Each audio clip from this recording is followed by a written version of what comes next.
Voici donc un petit bouquin que je présente ici, qui s'appelle Le capitalisme. Le capitalisme expliqué à ma petite fille, en espérant qu'elle en verra la fin. Ben, ça c'est de l'auteur bien sûr, c'est le titre de l'auteur, donc le capitalisme expliqué à ma petite fille, ce qu'il a fait réellement, parce qu'il a vraiment expliqué bon, à sa petite fille le capitalisme, et il a écrit un bouquin, voilà.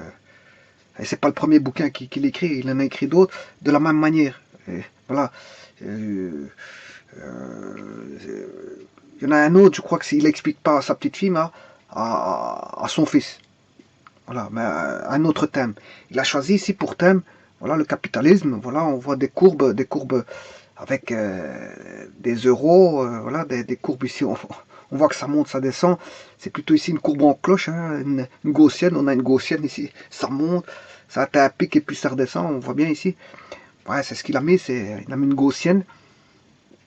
Euh, une loi normale, si vous voulez. Il y a une loi normale ici au travers, voilà, de courbes économiques.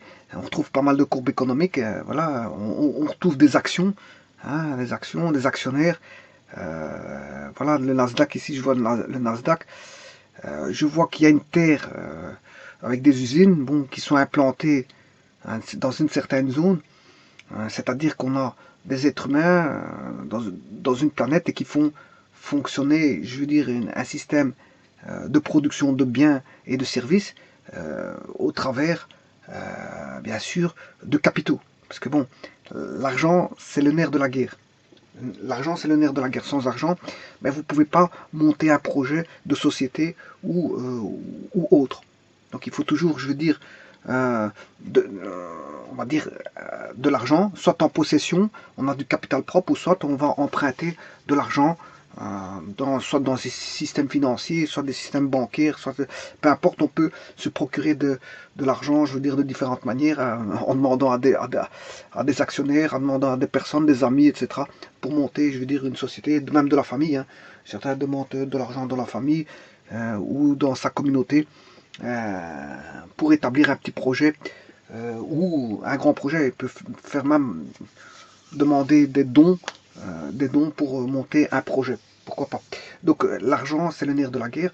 C'est, je veux dire, ce qu'il est nécessaire pour monter un projet du début et faire fonctionner pour que ce projet soit le plus viable possible et sur le long terme. C'est-à-dire viable possible, c'est-à-dire que la société doit ramener du profit pour qu'elle soit viable. C'est-à-dire ramener du profit. Pourquoi les personnes ouvrent une société? Pour plusieurs raisons. Mais je vais en discuter. Parce que je vais juste en discuter par rapport au point du livre, du point de vue de Jean Ziegler qui explique le capitalisme expliqué à ma petite fille. Bon, comment voit-il les choses, Jean Ziegler? Si on lit un petit peu, bon, ça c'est Ziegler, le capitalisme expliqué à ma petite fille, voilà. Euh, voilà, il y a un ISBN qui est 978 2.02 139 722.2. Donc je répète, 978.2 02 139 722.2. Donc ça, avec ce numéro-là, vous tapez ce numéro-là, vous allez normalement avoir le bouquin de Jean Ziegler édité au niveau du le seuil, au niveau du seuil. C'est le seuil qui l'a édité apparemment. Société d'édition, c'est le seuil. Enfin, seuil. Bon, donc Jean Ziegler, comment voit-il les choses? Le capitalisme expliqué à ma petite fille. Bon il faut le lire, ce petit bouquin, qui est un très petit bouquin, qui coûte 9 euros d'ailleurs. Hein. Je veux dire, le lire et essayer de voir ce qu'il raconte là-dessus. Mais euh, n'oubliez pas que quand vous lisez un bouquin de ce style-là, hein, et qui a une thématique qui porte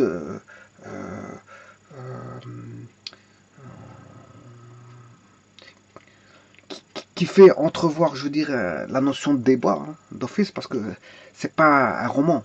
Donc, dans un roman, on le lit, les choses se passent selon l'histoire qui est racontée dans le livre.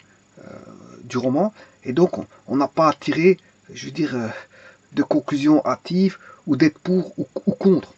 Voilà. Aussi, on peut discuter sur, je veux dire, des scènes passagères et bon, pourquoi une telle personne a agi comme ça ou pas. Mais dans un bouquin, je veux dire, à thématique, généralement, il y a débat.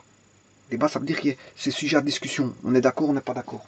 Voilà. Et ça, justement, c'est un sujet thématique qu'on appelle le capitalisme. Et le capitalisme, bon, bon, pour lire le capitalisme, il faut lire des gros bouquins pour comprendre, je veux dire, définir en quelques mots le capitalisme, ce serait trop simpliste pour expliquer ce que c'est que le capitalisme.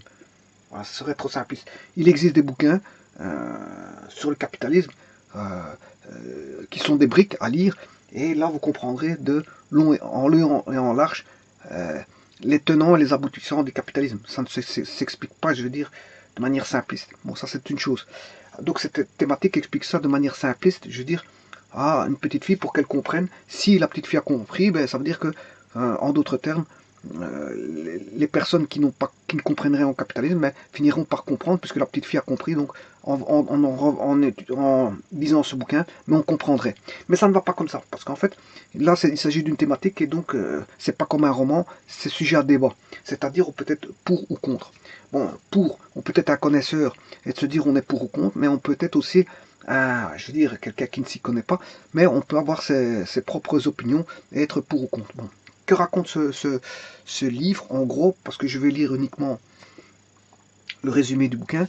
Le capitalisme domine désormais la planète. Bon, quand vous êtes pour ou contre, il faut toujours faire comment on appelle ça,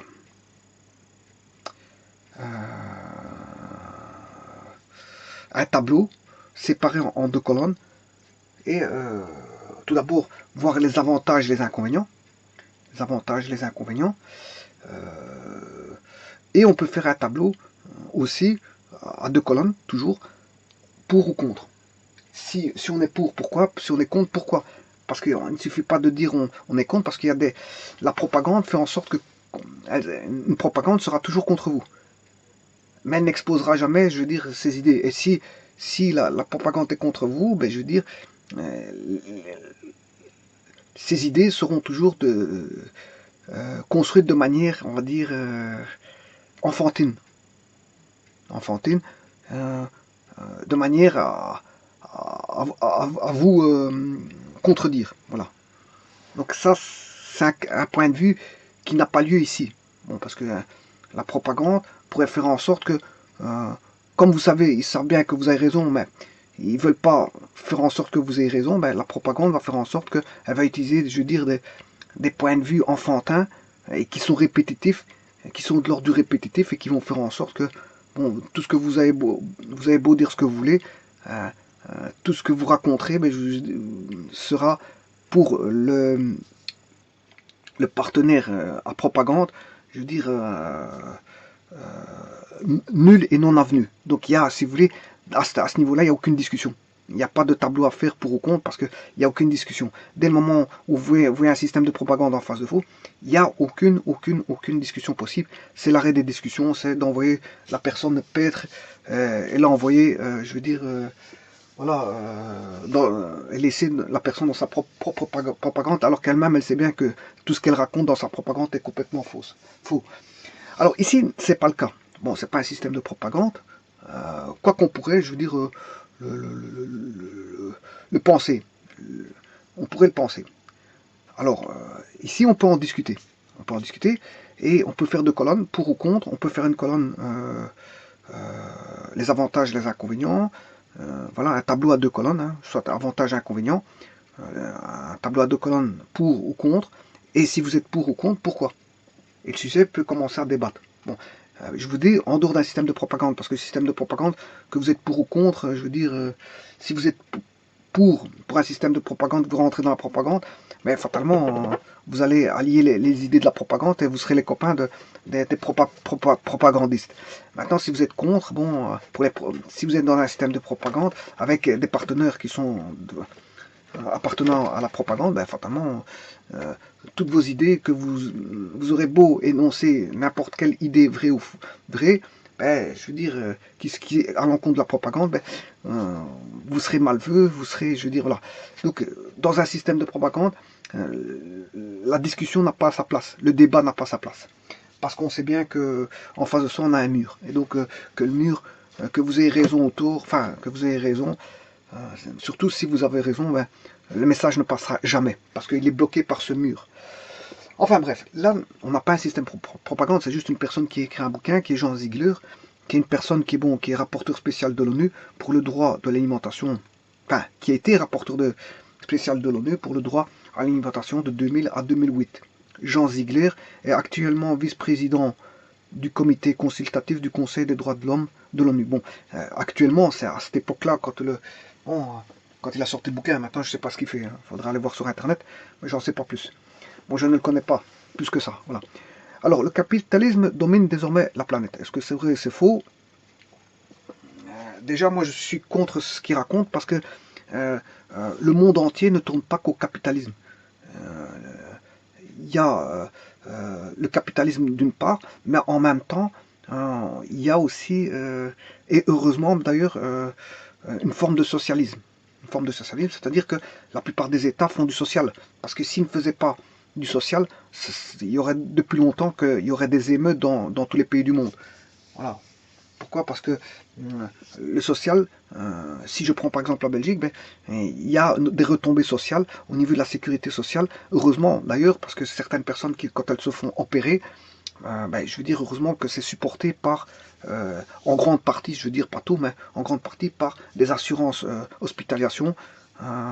Si vous êtes dans une assurance ou tout simplement l'État. L'État, au travers de la sécurité sociale, mais je veux dire, paiera en partie comment on appelle ça. Et parfois, on est content d'avoir de la sécurité sociale parce que certaines personnes, quand elles sont opérées ou se retrouvent à l'hôpital pour des interventions, je veux dire, qui demandent, je veux dire, je veux dire, euh, de payer le prix fort pour les hospitalisations, mais on est bien content que, je veux dire, l'État ou la mutuelle, si vous voulez, l'assurance mutuelle intervienne en grande partie. Enfin, l'assurance mutuelle, bien sûr que c'est les mutuelles, hein, on paye les mutuelles, mais, l'État fait du social. Voilà. C'est vrai que la mutuelle, ce sont les assurances mutuelles. Je m'excuse. Les maladies, ce sont les assurances mutuelles. Je m'excuse. C'est ça que je voulais dire. Mais c'est pas ça que je voulais dire, c'est que l'État intervient, je veux dire, de manière sociale. De manière sociale, parce que si vous prenez par exemple j'ai pris mauvais exemple, hein, les hospitalisations, il faut une assurance mutuelle, ou une assurance hospitalisation. Voilà. Ce que je voulais dire, c'est un bon exemple, c'est par exemple la sécurité sociale des personnes sans emploi. Les sans emploi. Les personnes qui sont sans emploi, ben, elles sont aidées par, par, le, par les systèmes, par l'État qui fait du social. Donc le social, si on prend dans certains pays, ben, vous ne payez pas le pain parce que le pain est subventionné, certaines denrées sont subventionnées, l'essence est subventionnée, etc. Ça, c'est faire du socialisme. Ça, c'est faire du socialisme parce que qui en bénéficie, ben, c'est le peuple, c'est le citoyen, donc il y a du social. Donc le capitalisme en outrance, je ne vois pas beaucoup de pays qui appliquent, je veux dire, un capitalisme à outrance. Parce que il y a toujours une forme de socialisme, hein, et malgré qu'il y a une forte propension au capitalisme, il y a toujours, on va dire, voilà. Maintenant, vous allez me dire, ouais, prendre l'exemple américain où les Américains n'ont pas de, quand ils doivent payer une hospitalisation, mais ça coûte trop cher. Mais c'est normal parce que ils doivent payer, je veux dire, une assurance spécifique. Ah, si vous payez une assurance spécifique, mais vous êtes assuré. Le jour où vous avez une hospitalisation, voilà. Donc le tout, c'est d'être assuré. Donc si les gens s'assurent, il n'y a aucun problème. C'est comme quelqu'un qui a une habitation, ben, s'il n'est pas assuré contre, je veux dire, un incendie, le jour où il a un incendie, ben, c'est normal qu'il ne touchera rien du tout. Ben, si l'incendie est dû à si l'incendie est dû, ben, pas au voisin, parce que si c'est dû au voisin, il pourra réclamer contre le voisin, mais voilà. Mais si l'incendie prend chez lui, de, pour une quelconque raison, donc qui ne peut pas impliquer une personne extérieure, mais on va dire que il supportera la charge de cet incendie. Donc c'était à lui de faire une assurance. Donc c'est un peu la même chose pour les hospitalisations. Quand vous voyez que je veux dire votre santé commence à, à faire des siennes, ben, fatalement avec l'âge, elle fait des siennes d'office. Hein, on attrape toutes les maladies du monde avec, parce que les organes commencent à, à, à dépérir, si vous voulez, parce ils ont leur âge. Tout le corps ne vieillit pas de la même manière, donc il y a les organes qui vont vieillir plus vite que d'autres et donc rendre l'âme un peu plus vite que les autres. Et parfois, c'est même un effet de cascade. Hein, certaines personnes ont une telle maladie, mais ça implique une autre, cette autre maladie implique une autre. Voilà, c'est des chaînes de maladies. Par exemple, si je prends un cas d'une maladie pulmonaire, mais ça peut ramener quelqu'un qui a une maladie pulmonaire peut avoir une maladie cardiaque. Fatalement, il peut s'épuiser au niveau d'une toux constante. Voilà, et le système cardiaque, mais voilà, peut-être qu'avec ses prises de médicaments, il va attraper un diabète, voilà, et que ces médicaments vont attaquer ses reins et ainsi de suite, et bon, et on va voir tout voilà, une chaîne en cascade du fait d'une petite maladie qui va impliquer d'autres maladies. Donc là, à ce moment-là, il faut entrevoir de manière judicieuse dès le début de sa maladie, mais une assurance hospitalisation pour se mettre à l'abri, si vous voulez, de tous ces bobos qui vont intervenir par la suite et ils vont finir par intervenir parce que, comme je vous dis, le corps commence à dépérir après un certain âge. Combien? Mais ça dépend après combien de temps, mais après ça dépend aussi ce que vous avez fait de votre vie. Si le travail, le fait que des personnes travaillent, je veux dire, dur, pratiquent toujours les mêmes gestes, ben, on comprendra qu'ils auront des problèmes d'articulation, problèmes de dos, problèmes, voilà. Donc ils peuvent s'attendre à dépérir au niveau des os, au niveau des articulations, plus vite que quelqu'un qui n'a jamais, je veux dire, fait quoi que ce soit. Voilà. Alors, ceci étant dit, on va dire que le travail use, hein, le travail use, ça d'office. Hein. S'il y a une usure du corps, ben, parfois l'usure est plus importante que l'usure est plus importante que d'autres parce qu'en fait justement ben, vous avez usé votre corps plus vite du fait par exemple d'avoir travaillé de manière je vais dire dure, faites travailler vos articulations, votre dos ou si vous êtes toujours resté assis aussi parce que quand on travaille assis c'est on peut travailler en position assise, hein, on peut travailler en position debout, assise ou debout et assis. Ah ben, quelqu'un qui travaille toujours en position assise, à un moment donné, peut avoir des bobos au dos. Voilà, bon, il y a toutes sortes de types de maladies qu'on peut avoir. Donc, dès le moment où on commence à entrevoir, je veux dire, une maladie qui peut intervenir, mais on prend ses précautions, on fait une assurance hospitalisation de telle manière à, je veux dire, que ce soit n'importe quel pays, voilà, que l'assurance hospitalisation intervienne dans vos frais, en partie ou en partie, en partie dans vos frais déjà. Déjà, si c'est une grosse partie prise en charge, c'est déjà ça. Voilà. Donc, ce qui veut dire par là que on retrouve un petit peu du social, hein, du social, hein, du social. Euh, bon, quelqu'un qui tombe malade, il y a les mutuelles. Quelqu'un qui tombe sans emploi, qui perd son emploi, qui devient une personne sans emploi, mais heureusement qu'il y a la sécurité sociale qui peut aider cette personne, je veux dire, à subvenir à ses besoins. Bon, et d'autres, on peut retrouver d'autres panoplies, je veux dire, de gestes ainsi qu'on peut retrouver qui sont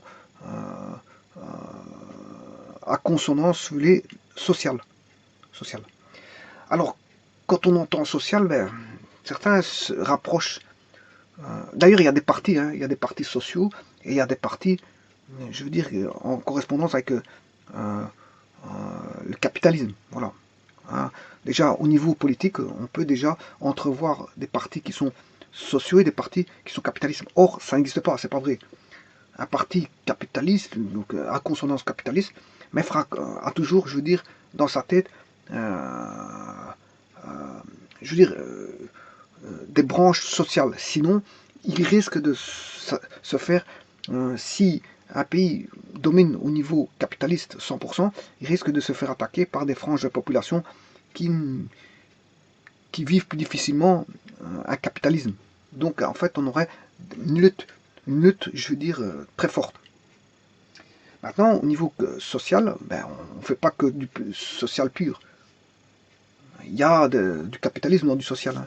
Voilà, on retrouve du capitalisme dans du social. Hein. Quelqu'un qui est socialiste, par exemple, socialiste, ben, s'il a une grosse villa, on va pas, on va pas voilà, s'il a une grosse voiture, on va pas lui crier dessus parce que il doit respecter la doctrine à 100% du socialisme. Ça va pas comme ça. Donc, quand on fait du socialisme, il y a un petit peu de capitalisme. Et quand on fait du capitalisme, il y a du socialisme. Donc, c'est des mélanges. Voilà, c'est des mélanges. On peut pas dire qu'on fait du capitalisme pur ni du socialisme pur. Il n'y a aucun pays qui fait ça. Aucun pays fait ça. Mais d'autres ont plus de proportions socialistes que capitalistes. D'autres ont plus de proportions capitalistes que socialistes. Mais c'est un mélange des deux.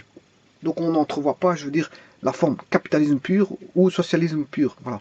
Et sachez que quand on parle du... Si je prends par exemple, hein, on rapproche souvent le socialisme, je veux dire, à une des branches qui est un peu plus, je veux dire, rude, qui est le, comment on s'appelle ça, le communisme. Le communisme. Mais dans les communismes, il y a des plans, hein, il y a des plans agraires, des plans ci, des plans là. Mais dans le communisme, le capitalisme, il y a aussi des plans. Hein. Bon, les États sont obligés de faire des plans budgétaires, etc., etc. Un plan, c'est pas propre au communisme ou au capitalisme. C'est faux.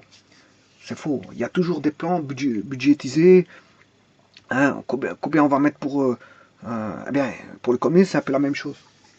Sauf qu'on a dit que, bon, dans le communisme, il y avait des plans, hein, plans agraires, des plans, voilà.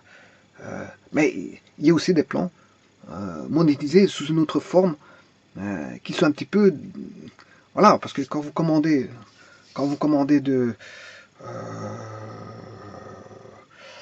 vous commandez, vous soyez pas socialiste ou communiste, il faut savoir combien de tonnes de blé qu'il vous faut. Si votre pays produit assez suffisamment de blé, mais vous n'avez pas suffisamment, mais vous faites appel à une quantité de blé supplémentaire. Ça, c'est tout à fait normal. Pour combler, je veux dire, le manque de blé que votre pays produit. Pour être autosuffisant au niveau alimentaire, ben, il faut combler ce que le pays n'a pas produit par une commande extérieure ou des commandes, diverses commandes extérieures. Donc ça, c'est tout à fait normal. On ne peut pas tout produire dans un pays. Hein. C'est rare les pays qui produisent tout chez eux, voilà, qui produisent tout chez eux, qui ne laissent pas la place à l'introduction de matériel extérieur. C'est rare. Bon, généralement, les pays fonctionnent sous forme d'échange. Bon, on est dans un monde globalisé. On a la mondialisation. On n'est pas dans un système d'autarcie. Dans un système d'autarcie, on se renferme. Et encore, il y a le marché noir qui va rechercher des produits extérieurs. Donc là, on peut dire que même un pays en autarcie ne vit pas à 100% en autarcie. Il y a toujours des... Voilà, c'est pas possible, tout ça, c'est pas possible. Il y a toujours des fuites qui font en sorte qu'on a des entrées de matériel de l'extérieur, même si le pays est en autarcie. Voilà, ceci étant dit, bon, on revient sur ça. Donc le capitalisme pur, ça n'existe pas. Et le socialisme pur n'existe pas. Donc des pays sont fortement à consonance capitaliste, mais avec beaucoup de socialisme chez eux. Sinon, ça induirait, je veux dire, des luttes et même peut-être des guerres dans différents pays. Donc la plupart des pays sont, on va dire, capitalistes et, on va dire, capitaliste et socialiste. Capitaliste et socialiste. Alors, le capitalisme domine désormais la planète. Est-ce que c'est vrai? Je dirais que c'est faux. C'est faux parce qu'en fait, ce sont des sociétés capitalistes et socialistes. Un pays, si on entrevoit par exemple des pays où si le pouvoir ne donne pas le nécessaire à sa population, on aura une lutte des populations qui vont se rebeller et se retourner, je veux dire, contre le pouvoir. Et ça peut ramener à des guerres. Donc, les pouvoirs essaient d'éviter justement que le pays se rebelle, enfin que le peuple se rebelle et qu'il y ait une guerre et qu'il puisse faire ressortir justement ceux qui sont au pouvoir. Donc à ce moment, qu'est-ce qui se passe? Ben, on va faire du socialisme. Donc vous voyez que le capitalisme à outrance, c'est bon. Le capitalisme à outrance, il n'est pas dans un pays. Le capitalisme à outrance, il est voilà, dans les banques. C'est là où il y a l'argent. Là où il y a l'argent, là où il y a les biens et l'argent. Là où il y a des biens et de l'argent, il y a du capitalisme. Bon, quand je dis bien, c'est des biens et services, ça peut être des biens agricoles, des biens de production, voilà, des voitures, voilà, ce que vous voulez, ce que vous voulez. On peut tout imaginer. Ça peut être même des services. Alors, le capital domine désormais la planète, c'est faux. Je vous l'ai dit pourquoi. Les sociétés transcontinentales privées défient les États et les institutions internationales, piétinent le bien commun, délocalisent leur production ou boulent leur sang pour maximiser leurs profits, n'hésitant pas à tirer avantage du travail des enfants esclaves dans les pays du tiers-monde. Bon. Tout d'abord, ici, quand on regarde bien, les enfants qui travaillent, il y en a partout. Hein, les enfants qui travaillent, c'est pas forcément, je veux dire, dans les pays du tiers-monde. Ça, c'est complètement faux. Quand on regarde certains films, on voit des enfants qui travaillent dans les films. Donc ça, ce sont des enfants aussi qui travaillent. Donc on ne peut pas dire que les enfants du tiers-monde travaillent plus que, je veux dire, les enfants, je veux dire, des pays occidentaux. Donc ça, c'est complètement faux. Les enfants qui travaillent, il y en a un peu partout. Il y en a partout. Donc c'est déjà quelque chose qui est faux. Parce qu'on peut retrouver, même dans des pays occidentaux, des enfants qui travaillent. Alors, on peut avoir des enfants qui travaillent. Et pourquoi ils travaillent? Ben, c'est pour peut-être acheter une mobilette, pour acheter un vélo, c'est pour acheter, bon, c'est pour avoir un petit capital. C'est pour avoir un petit capital pour s'acheter un jeu, un smartphone, et ne pas être dépendant, je veux dire, des parents. Donc ça veut rien dire ça. Maintenant, les sociétés délocalisent. Oui, c'est vrai. Ben, une société est régie par des règles dans la société. Et la société possède, je veux dire, comment est-ce qu'on appelle ça, une organisation. Voilà, une organisation bien spécifique. L'organisation va au-delà de l'organisation de la société de production, parce qu'on peut avoir des actionnaires extérieurs. Et les actionnaires extérieurs influent directement sur la société, pourquoi pas. Donc quand je dis une organisation de la société, c'est pas, on va pas dire le chef, c'est pas forcément que le chef de l'entreprise, le directeur, le PDG, non, ça peut être aussi des actionnaires extérieurs. Voilà, et c'est eux qui ont beaucoup de mots à dire, notamment si c'est il y a des grands actionnaires. Si je prends par exemple le cas de certaines sociétés, être actionnaire majoritaire, quand il y en a deux, il faut 49 et 51%. Ben 51%, on a un actionnaire majoritaire. S'ils sont deux. Mais si il y a toute une panoplie d'actionnaires majoritaires, d'actionnaires, je m'excuse, s'il y a toute une panoplie d'actionnaires, 10, 15, 20, 30, peu importe, voilà, on a une société anonyme par action, voilà, s'il y a beaucoup d'actions, mais parfois, 6%, on peut être actionnaire majoritaire à 6%. Avec 6%, on est actionnaire majoritaire, parce qu'il y a beaucoup d'actionnaires. Ça n'a rien à voir avec deux actionnaires, il y en a un qui a 49 et 51, mais 51, il a actionnaire majoritaire. Mais il y a deux sociétés, 6%, celui qui a le plus de mots à dire, c'est celui qui a les 6% qui est actionnaire majoritaire. Voilà. Donc à ce moment-là, déjà, il y a déjà une discussion entre actionnaires, et dans ces discussions, bien sûr, il y en a un qui est majoritaire, bon, qui a plus de mots à dire que d'autres, qui a plus de pouvoir que d'autres. Donc comment il a le pouvoir de la société? Ben, il prend plus de... voilà, il a plus d'action dans la société. Donc fatalement, il devient, on va dire, un grand chef parmi les actionnaires de la société. Bon, maintenant, il y a des sociétés ici qui existent, des sociétés qui ne font que ça. Ce sont des sociétés d'actionnaires qui ont des branches multiples en étoiles de sociétés qui gèrent. Ils ont des portefeuilles de sociétés. Ils n'ont pas qu'une action dans une société 1 ou 2 ou 3, mais ils ont des actions dans 10 ou 15 ou 20 ou 30 sociétés. Donc ils gèrent par voie capitaliste, par voie d'action, je veux dire, différentes sociétés. Donc ils ont le pouvoir sur différentes sociétés. Donc ce qui veut dire que par exemple, si je prends Renault ou d'autres sociétés, est-ce que Renault est encore français? Voilà, est-ce que les marques anciennement de certains pays sont encore font encore partie du giron national? Ben non, parce qu'elles ont été, elles font partie non plus du giron national, mais elles font partie des actionnaires. Et les actionnaires, c'est quoi? C'est quoi leur travail? Mais c'est à partir de l'argent, faire de l'argent. C'est leur but, point. On ne peut pas leur en vouloir. On ne peut pas leur en vouloir parce que l'argent, qu'est-ce que c'est? Ben c'est c'est un moyen, je veux dire, comment est-ce qu'on appelle ça, de pouvoir, hein, et c'est ce qu'ils recherchent, le pouvoir, mais c'est aussi un moyen d'expansionnisme, de pouvoir et de, comment on appelle ça, de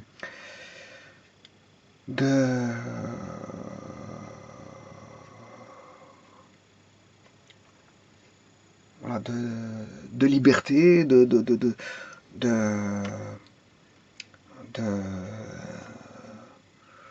enfin, le capital permet, je veux dire, une certaine liberté, une certaine liberté, une certaine liberté. Et eux, leur jeu, c'est ça. Leur, leur, euh, leur boulot, leur job, c'est cette liberté-là de, de pouvoir commander ou dominer euh, des sociétés qui, par action. Et de pouvoir en tirer des profits, bien sûr, des sociétés par action. Parce qu'eux, il faut travailler l'argent. Voilà, il faut travailler l'argent pour récolter de l'argent. Donc, en fait, il faut travailler l'argent.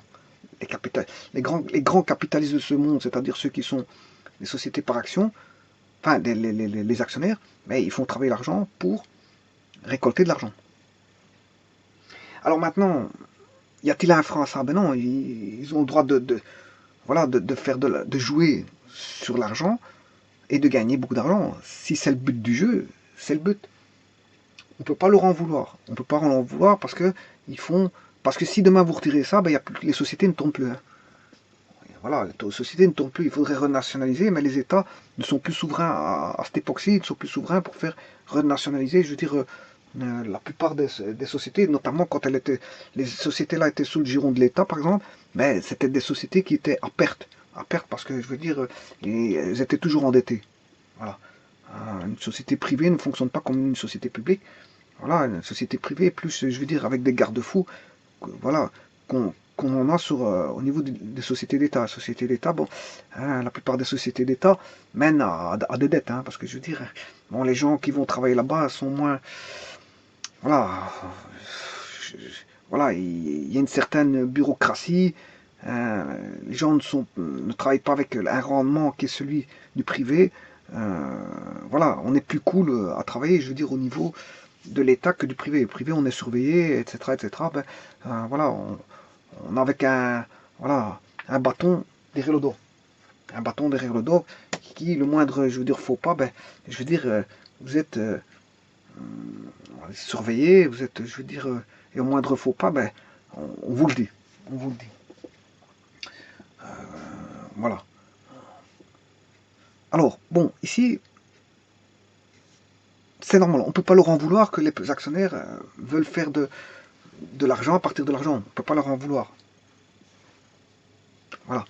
Donc, maintenant, si les actionnaires veulent faire plus de profit, s'ils ont des pouvoirs et ils disent voilà, aux directeurs généraux de différentes boîtes de délocaliser, ben, s'il faut délocaliser, il faudra délocaliser. Délocaliser pourquoi? Ben, pour trouver des endroits où la production est à bas coût. Alors maintenant, je vais vous dire quelque chose tout de suite, entre parenthèses. Il n'y a pas besoin de délocaliser, je vous le dis tout de suite. Pourquoi? Pour faire pour produire à bas coût, il suffit de faire produire des robots.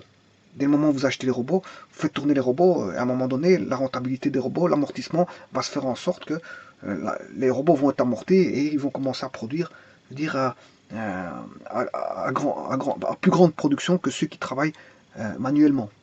Voilà, plus grande production, plus efficace. Euh, le temps de travail sera de 24 heures plutôt que de 8 heures. Bien sûr, parfois, il faudra faire des pauses pour des petits arrêts pour une maintenance ou un refroidissement, etc. Voilà, parce que ça chauffe aussi, hein, je veux dire, tout matériel chauffe. Tout matériel qui travaille chauffe, donc pour éviter qu'il tombe en panne très rapidement, ben, on essaie de faire en sorte de... Voilà, il y a des systèmes de refroidissement, bon, etc., qui existent, mais malgré tout, de temps en temps, éteindre une machine, ça ne fait pas de tour. Voilà, donc ce qui veut dire que maintenant, avec les robots, ben, vous armez les robots. Les sociétés de robots, vous armez les sociétés de robots, personne ne pourra vous vous concurrencer, puisque ce sont des robots qui travaillent plus des êtres humains. Donc, les sociétés uniquement constituées de robots peuvent faire en sorte qu'une société peut sortir plus de profit une délocalisation vers des pays où, je veux dire, la main-d'œuvre est moins chère. Oui, la main-d'œuvre est moins chère, je suis tout à fait d'accord avec ça. Pourquoi elle est moins chère? Pour beaucoup de raisons. Parce que la monnaie n'est pas le même déjà à la base que le pays où il vient.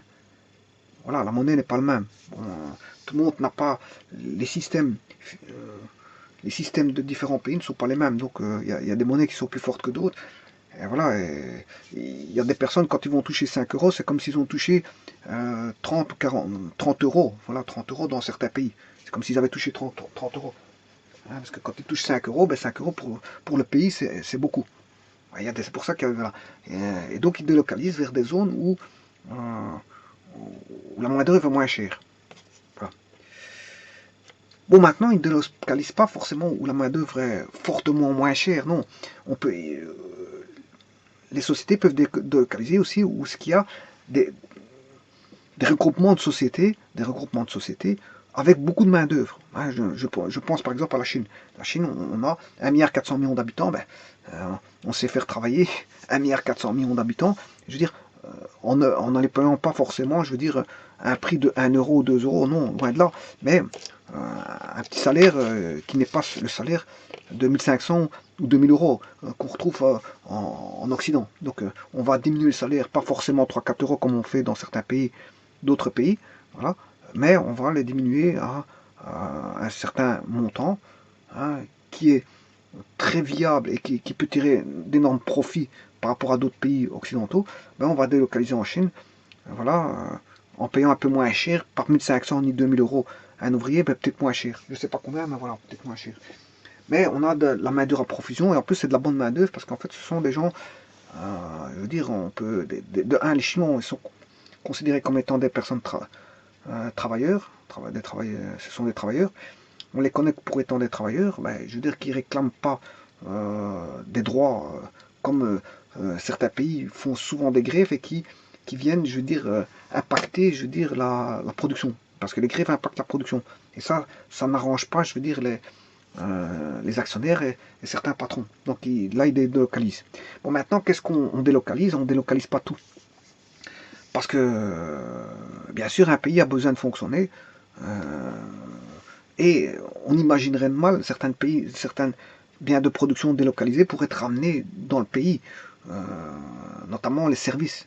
On ne va pas ramener des électriciens, pourquoi pas, on peut le faire, des électriciens de Chine, mais là ça voudrait dire que le pays qui fait ça atteint un stade, voilà, elle ne fait pas, elle paye deux fois le pays qui fait ça, hein, parce qu'il paye le chômage à la personne qui est au chômage, et elle paye la personne, quelqu'un qui va travailler, qui vient travailler de Chine dans son pays.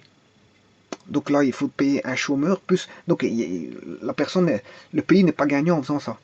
Le pays n'est pas gagnant en faisant ça, en faisant travailler un Chinois qui va faire l'électricité, alors qu'il y a les gens sont capables de faire de l'électricité dans le pays.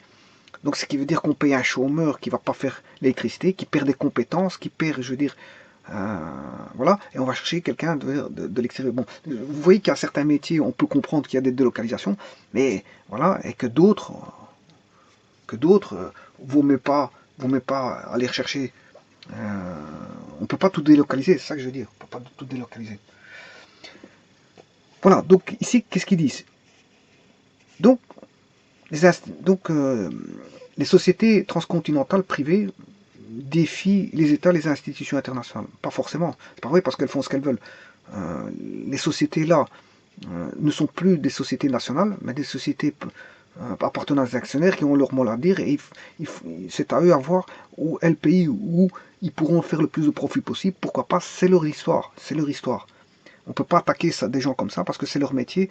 Leur métier, c'est de quoi? C'est justement de maximiser les profits. Donc, ce sont des économistes qui sont derrière ça. Ce sont voilà, des personnes qui ont fait des études justement sur l'économie et qui ont planché dans leurs études de comment maximiser les profits. Donc on ne peut pas, à leur sortie d'école, leur faire faire des choses qui seraient à l'encontre de ce qu'ils ont appris à l'école, c'est-à-dire de de ne pas maximiser les bénéfices. Parce qu'en fait, un économiste, bon, la première des choses à faire, c'est quand il a étudié, c'est on lui apprend les biens, les services et comment maximiser, je veux dire, ses bénéfices par l'entremise de ces biens et services.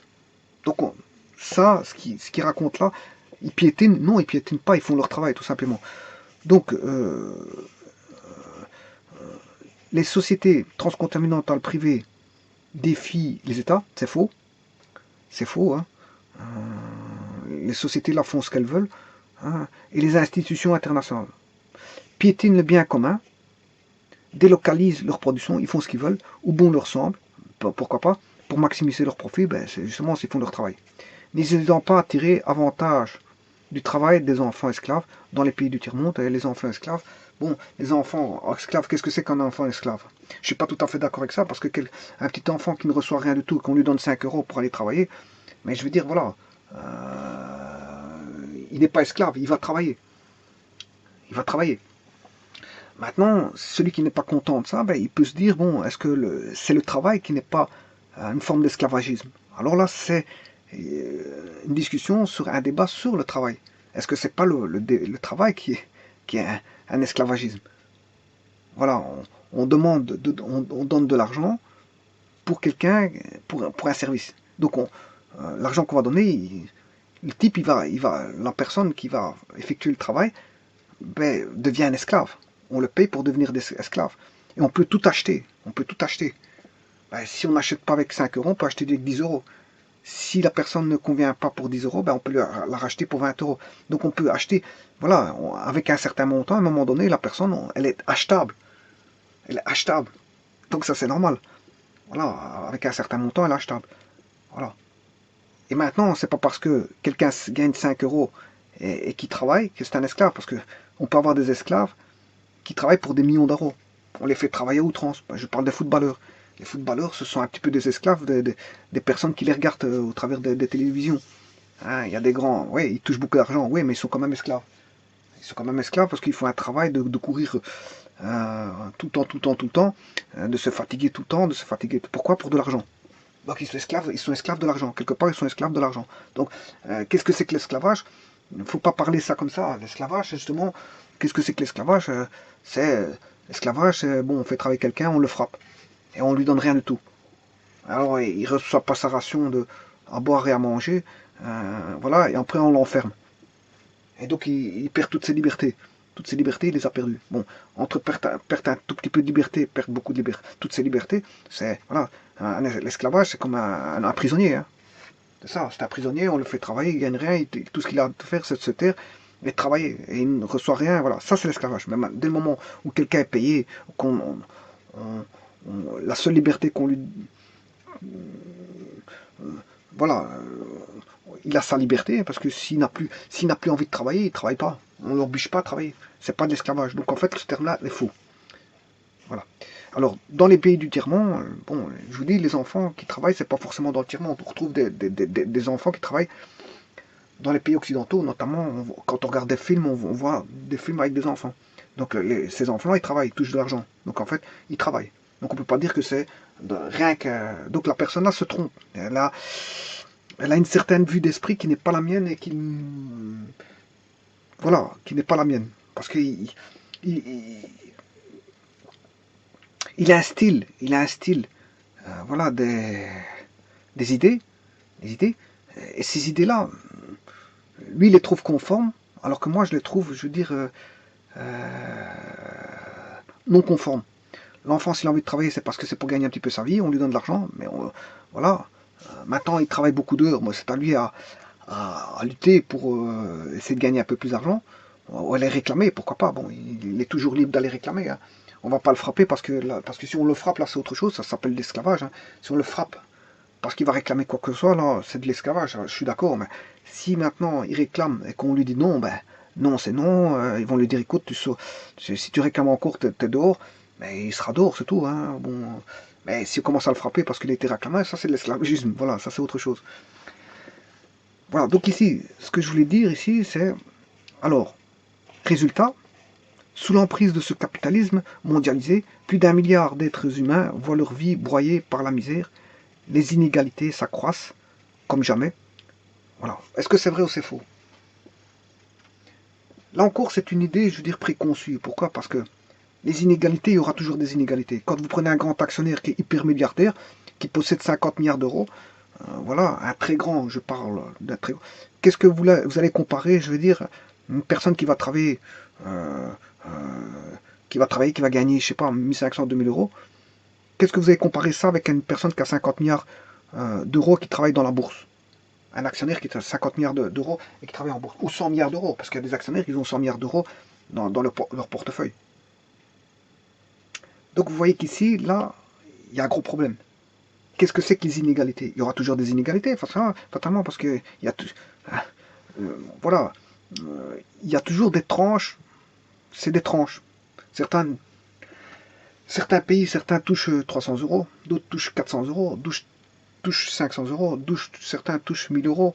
Enfin, je travaille pour un travailleur moyen, 1000 euros, d'autres 1500, d'autres 2000, bon, en moyenne, 2000 pour un travailleur moyen.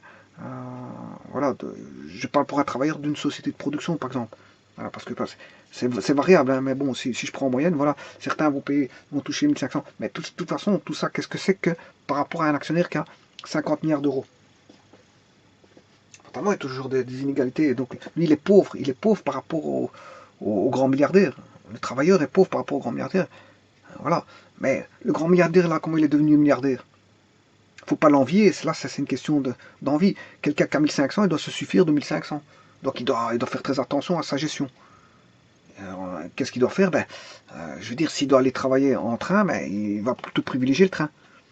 Voilà, il va privilégier le bus et le train. Ben non, il voudra plutôt se réveiller au matin, aller en dormant au travail, en étant dans sa voiture bien au chaud, plutôt que de sortir aller prendre le bus, d'attendre à l'arrêt de bus, voilà, il va chercher un confort. On peut pas lui en vouloir. Il cherche un confort. Il a sa petite voiture, mais la voiture euh, voilà, c'est un prix. Il voudra un iPhone, vous voyez. Donc, à un moment donné, il voudra une belle maison, un beau jardin.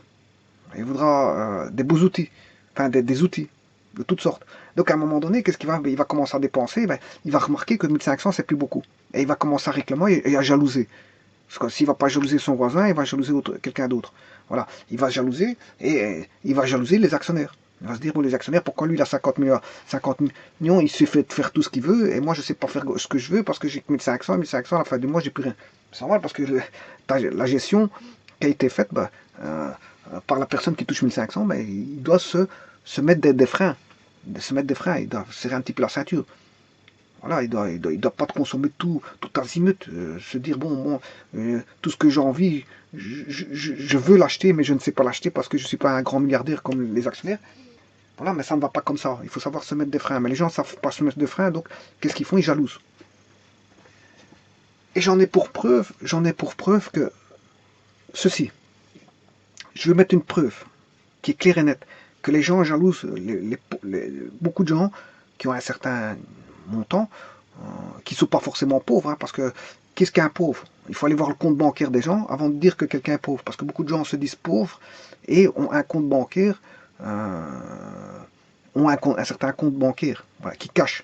Pendant des années, bon, on retrouve certaines personnes, bon, quand elles meurent, ils ont 300, 400, 500, 1000 euros dans leur compte. Donc ça veut dire que tout l'argent qu'ils ont fait pour aller travailler toute leur vie, ils l'ont thésaurisé pour ne rien faire avec. Parce que 3000,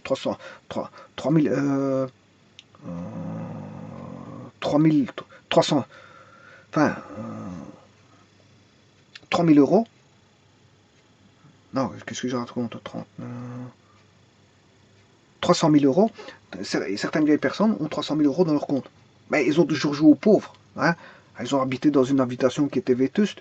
Ils ont toujours joué aux pauvres, alors qu'elles se faisaient passer pour des pauvres. Hein, moi, j'ai passé, alors qu'elles n'ont rien donné aux pauvres, justement. En se faisant passer pour pauvres, elles n'ont rien donné aux pauvres. Donc, ils ont joué, ils étaient un petit capitaliste. Je vais dire qu'ils étaient des grands actionnaires, c'était des petits capitalistes. Mais qu'est-ce qu'ils ont fait? Mais ils ont joué aux pauvres. Donc, ils ont menti. Ils ont menti. Et dans le système capitaliste, bon, il y a beaucoup de mensonges. Pourquoi? Parce que les gens ne veulent pas dire qu'ils ont, alors qu'ils ont. Ils ont, ça ne regarde pas s'ils ont quelque chose, tant mieux pour eux.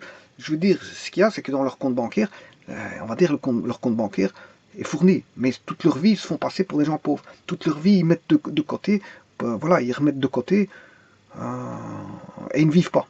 Et tout cet argent-là, quand ils meurent, ils ne sont plus pour eux, donc ils n'ont pas profité de cet argent. Donc ils ont amassé pour ne rien faire avec. Voilà, donc ce que je veux dire par là, c'est que j'en ai pour preuve que les petits jalousent les grands. C'est que si un petit, c'est-à-dire quelqu'un qui a un petit salaire, gagne au loto, il va gagner au loto une grande quantité, un grand montant. La première des choses qu'il va faire, la première des choses qu'il va penser, c'est de quitter le lieu où il est. C'est-à-dire qu'il va quitter les gens, le niveau social où il était. Il était avec un certain niveau social, et il jalousait les grands. Eh bien, dès le moment où il passe de l'autre côté de la barrière, supposons qu'il touche, il touche à un grand montant à euro-million, mais il va changer de milieu social. Et il va regarder les autres, lui, il va regarder les autres en étant petit. Mais il va encore jalouser ceux qui sont encore plus riches que lui. Et il va toujours avoir une forme de jalousie, parce qu'il va toujours jalouser ceux qui sont toujours au-dessus de lui. Voilà, donc l'être humain, il est comme ça, ainsi fait. Il va toujours jalouser ceux qui sont au-dessus de lui. Voilà. Donc en fait, qu'est-ce qui va se passer? Il va changer d'étage social, et dès le moment où il change d'étage social, mais il va regarder ceux du bas d'en haut. Voilà. Et ça, c'est quand on monte d'ascenseur social. Maintenant, il y a l'inverse. Il y a des gens qui retombent d'étage social pour retomber en bas. Et après, quand ils n'ont plus côtoyé les gens de la société dans un premier temps, mais quand ils retombent en bas, ils finissent par recôtoyer même des gens qui ont fait de la prison. Des gens qui ont fait de la prison vont commencer à discuter avec eux, alors qu'ils les évitaient. Voilà, ils les évitaient en les regardant de haut, et voilà. Et puis un jour ou l'autre, ils descendent d'ascenseur social, ben, ils finissent par discuter avec tout le monde, et bon, et de se rendre compte que là, la vraie vie, ben, c'est un petit peu tout le monde, la vraie vie. C'est pas que uniquement les riches ou les pauvres, ou les pseudo-riches ou les pseudo-pauvres, parce que qui est riche, qui est pauvre, on ne le saura jamais tant qu'on n'a pas vu le compte bancaire les comptes bancaires de la personne, ou les actions, ou ce qu'il a caché à l'étranger. Ou, voilà. Alors, qu'est-ce que c'est qu'un capitaliste? C'est quelqu'un qui possède un capital. Qu'est-ce que c'est qu'un capital? C'est pas forcément de l'argent. Parce que quand vous faites du, de la comptabilité, dans la comptabilité, ben, le capital, ce sont des biens, des services, que ce soit des biens matériels ou immatériels. Ça peut être des biens immeubles ou des biens, des voitures, matériel roulant, des machines. Voilà, ça peut être aussi des choses impalpables, telles qu'un brevet. Vous avez un brevet, c'est un capital. Euh, vous avez un fonds de commerce, c'est un capital, etc. Qu'est-ce qui peut être capital? Beaucoup de choses. Beaucoup de choses qui peut être un capital. Alors, qu'est-ce qui rapporte beaucoup d'argent? Vous comprendrez, c'est les actions en bourse. Les actions en bourse, le jeu en bourse, euh, enfin pour des gens qui jouent avec beaucoup d'argent en bourse, hein, c'est pas qu'ils vont jouer ils vont pas jouer avec 300 euros en bourse, hein, ils vont pas devenir milliardaires en jouant avec 300 euros en bourse. Bon, qu'est-ce qui peut devenir riche facilement? Mais c'est ceux qui vendent des produits illicites. Produits illicites, armement, drogue, quelle que soit la drogue, voilà.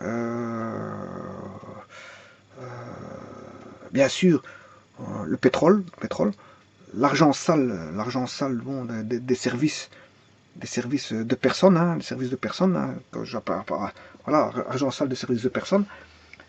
Tout ça, ben, les gens peuvent devenir riches facilement avec ça. Maintenant, ils peuvent devenir riches avec des phénomènes de mode. Bon, chaque fois s'ils prennent un phénomène de mode et qu'ils s'y intègrent dans ce phénomène de mode, ils peuvent devenir riches. Bon, maintenant, une petite boîte qui commence petit et que personne n'a encore pensé à ça, un produit bien spécifique, et que la boîte se lance euh, dans un marché qui a une forte demande de ce produit-là, alors que personne n'est encore dans ce marché-là, ben, il peut devenir riche. Donc il y a différentes manières de devenir, de devenir riche. Alors, Résultat, sous l'emprise de ce capitalisme mondialisé, plus d'un milliard d'êtres humains voient leur vie broyée par la misère, les inégalités s'accroissent comme jamais, la planète s'épuise. Bon, ça effectivement, hein, la planète s'épuise, la planète elle s'épuise, elle tousse. Parce qu'il y a une pollution mondiale de carbone plus la couche d'ozone, etc., etc. Bien sûr, euh, la Terre c'est comme un organe, ça se déglingue. Ça se déglingue, elle commence à se déglinguer. Il y a des êtres humains, la Terre c'est fait pour être exploitée parce que là, on a donné à la Terre du cuivre, du fer, etc. C'est pour être exploité. Bon, on n'a pas mis le cuivre là, le fer, etc. pour ne pas être exploité. C'est fait pour être exploité. Il y a de l'eau pour exploiter l'eau.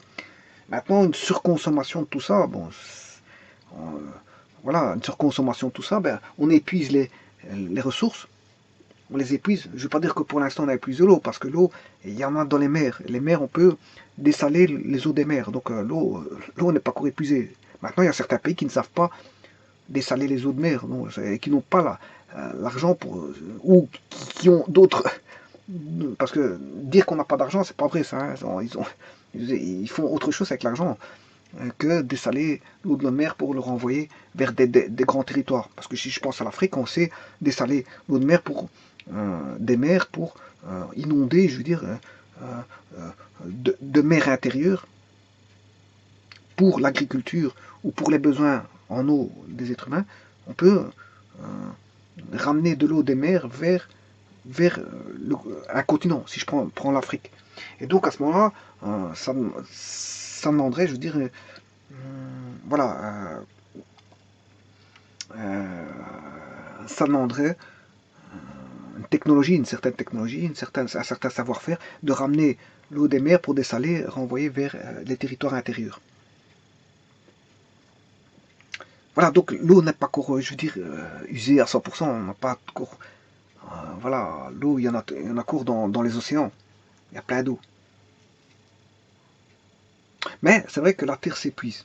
La Terre s'épuise. Est-ce qu'il y a un réchauffement climatique Le réchauffement climatique, ben oui, oui. Je pense déjà aux essais nucléaires qui ont été faits sur Terre. Mais fatalement, ça réchauffe les mers. Hein. Enfin, sur les essais nucléaires en mer, de toutes les bombes nucléaires qui ont été testées, déjà rien que ça chauffe les mers. Donc, on peut s'imaginer que la Terre est un peu plus chaude qu'avant. Hein.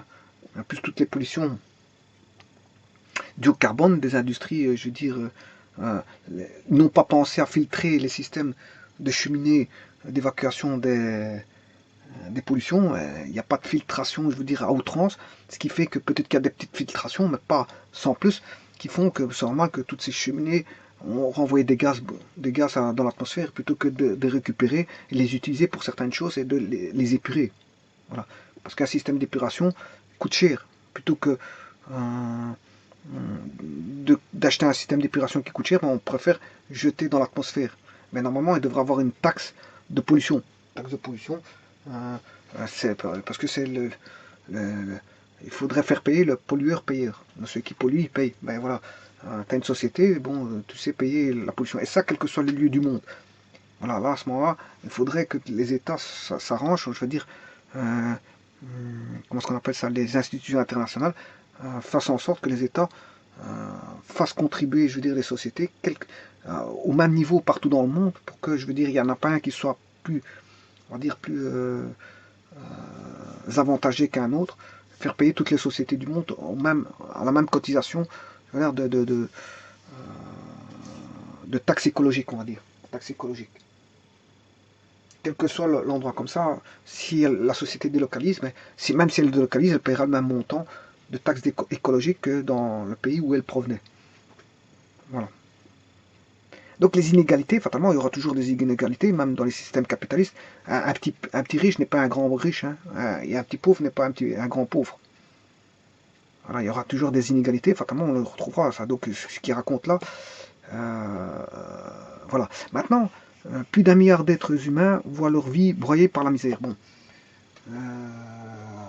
misère de quoi? Misère de quoi? La misère peut provenir de beaucoup de choses. Voilà, la misère peut provenir de beaucoup de choses. Un des premiers points de la misère, bon, c'est que si vous avez des ressources, si vous avez des ressources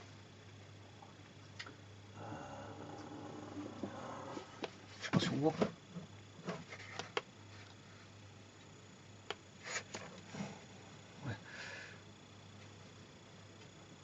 Voilà. Si une famille vit avec des ressources, on va dire une famille vit avec des ressources, ouais. Si elle a un enfant, qu'elle sait subvenir à la famille, bon, il y a le père, la mère et l'enfant.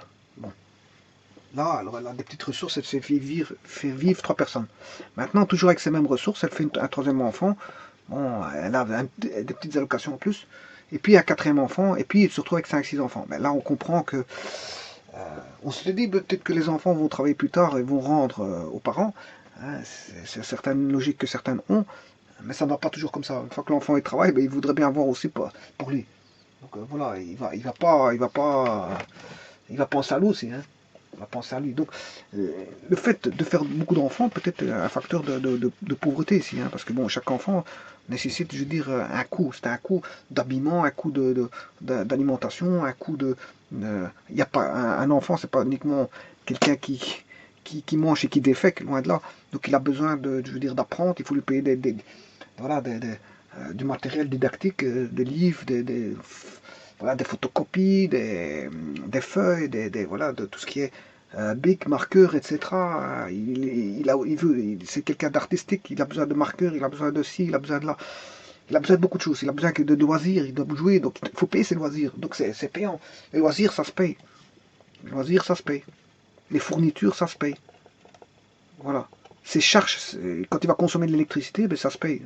S'il y a 10 enfants qui utilisent chacun un, voilà, un ordinateur qui est branché sous secteur, ben, il faut payer chaque quantité de puissance électrique de chaque enfant, voilà, fois le nombre d'enfants.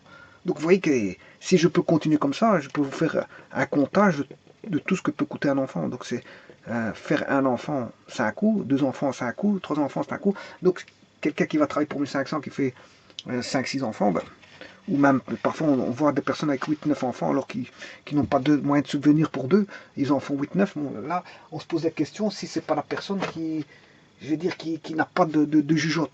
Voilà, on va se dire ça comme ça. Parce que je veux dire, une personne qui a de la jugeote pense, je veux dire, à subvenir aux besoins de sa famille avant je veux dire, d'entrevoir un quelconque nouveau-né. Donc ça, c'est un facteur de pauvreté. Pauvreté, voilà. Enfin, c'est de faire de bon. Voilà.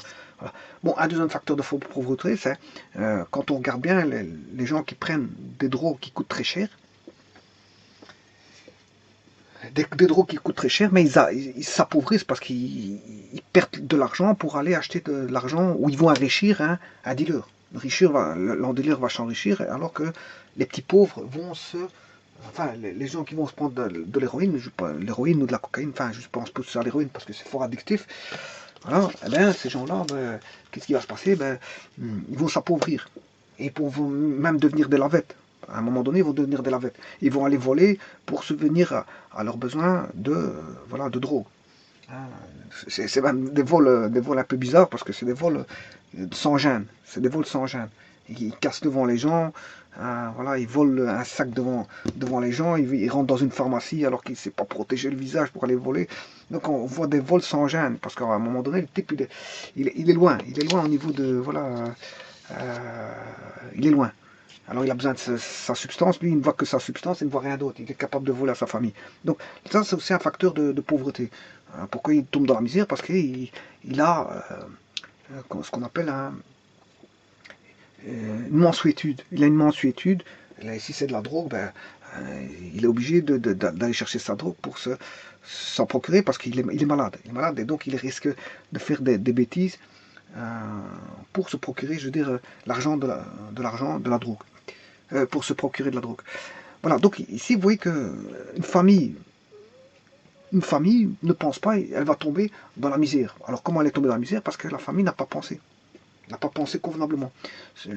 La personne qui est tombée dans la drogue est tombée dans la misère. On voit des gens qui dorment en dessous d'un pont parce qu'ils ont pris.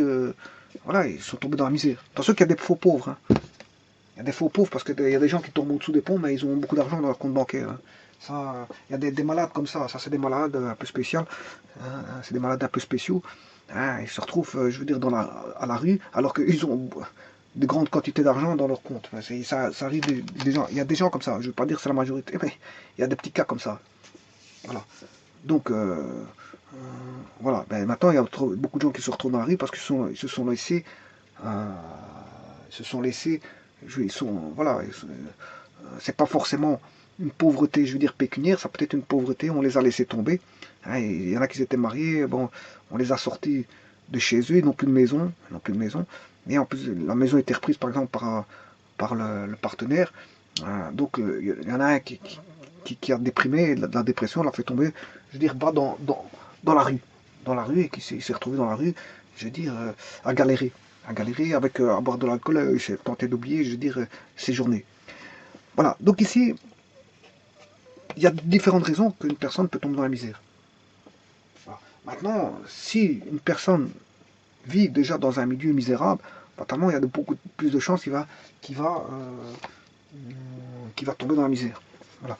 Euh, si on rencontre des zones où, je veux dire, il n'y a pas de travail, des zones où je veux dire, les gens n'achètent rien parce qu'ils sont dans la misère, ils n'achètent rien, mais fatalement, ne rien acheter favorise, je veux dire, une misère. Hein.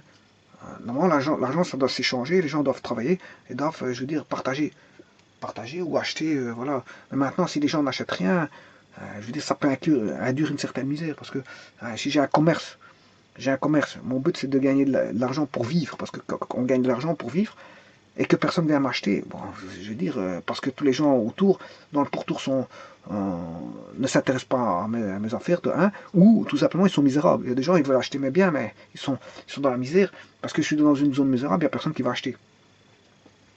Personne ne va acheter.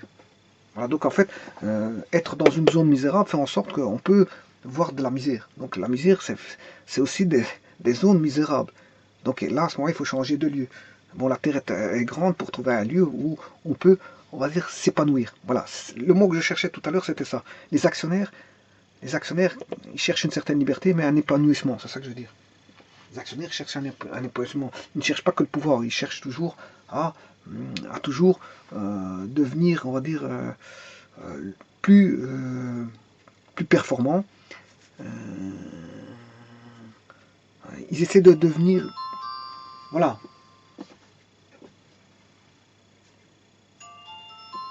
ils essaient de devenir toujours plus performants, plus, voilà, c'est ça que je voulais dire, plus performant, aller vers une certaine aura. Ils veulent arriver à une certaine aura. Enfin, je parle de certains actionnaires qui voient toujours plus haut. C'est ça que je veux dire.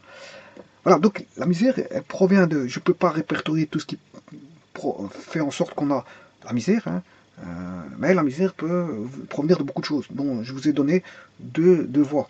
Hein, quelqu'un qui est en mensuétude et quelqu'un qui fonde une famille très grande alors qu'il n'a pas les moyens de subvenir déjà à trois personnes.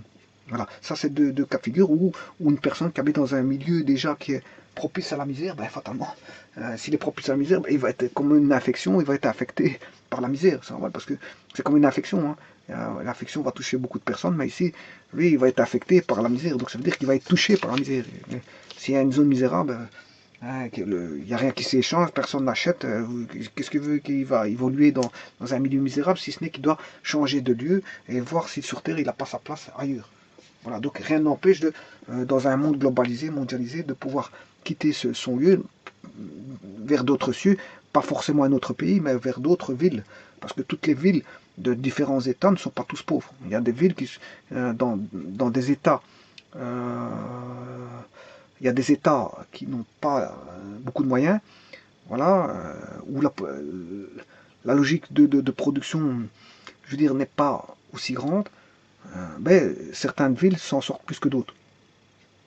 Voilà. Déjà, pour trouver un boulot, il faut trouver des zones d'activité. Voilà, si on a des zones d'activité, on peut déjà euh, euh, retrouver, je veux dire, euh, voilà, un endroit où on peut s'épanouir au travers d'un salaire. Maintenant, le problème, c'est que dans les zones économiques, qu'est-ce qui se passe aussi, c'est que les gens viennent de toutes les villes et parfois même d'autres pays, ce qui fait que bon, une personne d'une certaine ville ne va pas avoir sa place dans une zone d'activité parce que les zones d'activité sont déjà prises par des personnes qui viennent d'autres villes. Ou tout simplement, il faut un diplôme. Il faut un diplôme et voilà que la personne n'a pas un type de diplôme. Si par exemple, vous avez une zone d'activité qui va concerner, je veux dire, la pharmacie, enfin la biotechnologie, je m'excuse, ben, je veux dire, qui va prétendre à pouvoir travailler, je veux dire, dans une zone d'activité en biotechnologie, ben, c'est ceux qui ont le diplôme avéré. Maintenant, pas des faux diplômes, parce que il y en a qui ont des faux diplômes, qui font des faux diplômes, qui se font passer pour des médecins, pour tout et n'importe quoi. Voilà, ça existe. Hein. Et voilà, donc c'est pour ça que je dis un diplôme avéré. Il faut un diplôme avéré. Et à ce moment-là, lui il peut postuler pour un poste d'emploi concernant, je veux dire, une zone d'activité en biotechnologie. Mais c'est pas toujours le cas. Tout le monde n'a pas un diplôme de biotechnologie pour aller travailler dans une zone de biotechnologie. Donc s'il a dans sa ville une zone de biotechnologie et qu'en fait il n'a pas le diplôme requis, ben, fatalement il ne pourra pas travailler dans cette zone, on va dire, d'activité économique ou industrielle. Parce qu'il n'a pas le diplôme avéré, en rapport avec les besoins requis par la zone d'activité économique. Donc voilà. Donc c'est pas parce que vous avez quand on est dans une zone misérable, bon, on peut connaître, il y a de fortes propensions à avoir la misère, mais c'est pas parce qu'on est dans une forte zone misérable qu'on va avoir forcément la misère, parce qu'on peut ouvrir un petit commerce, il peut marcher, une petite boucherie, voilà, on peut ouvrir quoi, tout et n'importe quoi, et ça peut marcher. Donc, tous dans une ville misérable, on n'a pas forcément que des misérables, loin de là. Maintenant, dans une ville où il y a beaucoup d'activités économiques, c'est pas parce qu'on a de l'activité économique que forcément on n'a pas de misérable, loin de là. C'est ça que je veux dire. Voilà, on a tout à boire et à manger dans tout ça, c'est-à-dire que on a, euh, on a toujours des cas de figure voilà, qui ressortent de la moyenne, on va dire ça comme ça. Alors ici, les inégalités s'accroissent comme jamais, la plainte s'épuise, oui ça c'est vrai, la déprime s'empare des populations. Ouais, la déprime, elle s'empare de toutes les personnes, même dans un système où les gens gagnent beaucoup d'argent. Si je prends la Suisse, c'est pas parce que la Suisse, il y a beaucoup de gens qui gagnent beaucoup d'argent que fatalement tous les gens ne sont pas déprimés. Déjà, la déprime, ça n'a rien à voir. C'est un problème psychologique.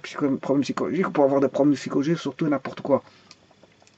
Problème psychologique, surtout n'importe quoi. On peut avoir des problèmes psychologiques parce on a perdu un être cher, parce que je veux dire, on a perdu un lien affectif, parce que je veux dire, on ne communique pas. Hein. Il y a beaucoup de gens qui sont isolés dans leur habitation, de grosses villas, qu'ils ont acheté 500, 600, 700, 800, 900, 1000, 900 000 euros, ben, qui ne sont pas contents. Ils ne sont jamais contents parce qu'en fait, ils se renferment dans leur habitation.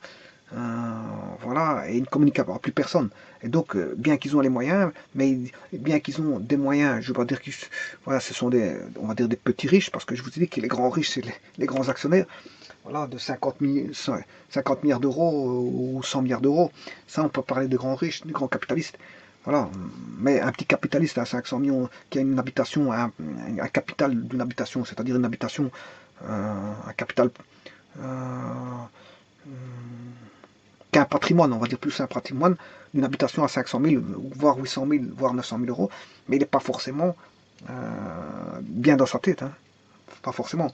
Hein, parce que oui, il a beaucoup d'argent, oui, il a beaucoup, mais au niveau peut-être lien social, il n'a pas de liens sociaux, peut-être qu'il a une déprime généralisée par rapport à sa génétique voilà, dans la tête, hein, parce qu'on peut on peut être déprimé génétiquement, voilà, on peut peut-être immunodépressif par génétique, voilà, parce que la déprime elle provient de beaucoup de choses. Elle provient de beaucoup de choses. C'est pas parce qu'il a l'argent qu'il peut tout avoir. Voilà.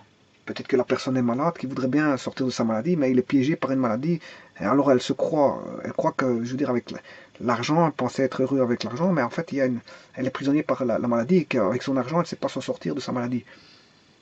Malgré son argent, elle ne sait pas s'en sortir de sa maladie. Pourquoi? Parce que, je veux dire, elle pensait que son argent répondrait à tous les besoins. Mais non, c'est pas le cas. Donc en fait, on peut avoir une certaine déprime pour ça. On peut avoir des déprimes pour beaucoup de choses. Quelqu'un qui travaille énormément, mais elle peut avoir une déprime. C'est quelqu'un qui a ce qu'on appelle un burn-out, ou tout simplement quelqu'un qui travaille pas assez dans une entreprise. Il vient travailler, on lui donne rien à faire. À un moment donné, il y a certaines personnes qui peuvent, je veux dire, déprimer là-dessus par un bore-out. Il y a le burn-out et le bar-out. Bon, bore-out de to bar, ça veut dire to bar, ça veut dire s'ennuyer. On vient s'ennuyer au travail, à un moment donné, il y a des gens qui sont payés, ils s'ennuient au travail parce qu'on leur donne rien à faire, ils finissent par déprimer. Voilà, c'est le contraire du burn-out. Burn-out, c'est trop de travail. Bon, à un moment donné, la personne sature, elle n'arrive plus à faire ce qu'on lui demande. Donc, et ça, c'est généralement des personnes qui tiennent à leur cœur leur projet à terminer, voilà, parce que quelqu'un qui s'en fout, il ne fera jamais de burn-out. Voilà, quelqu'un qui s'en fout, il se fera crier dessus, il se fera crier dessus ou virer, mais il s'en fout, il ne fera jamais de burn-out.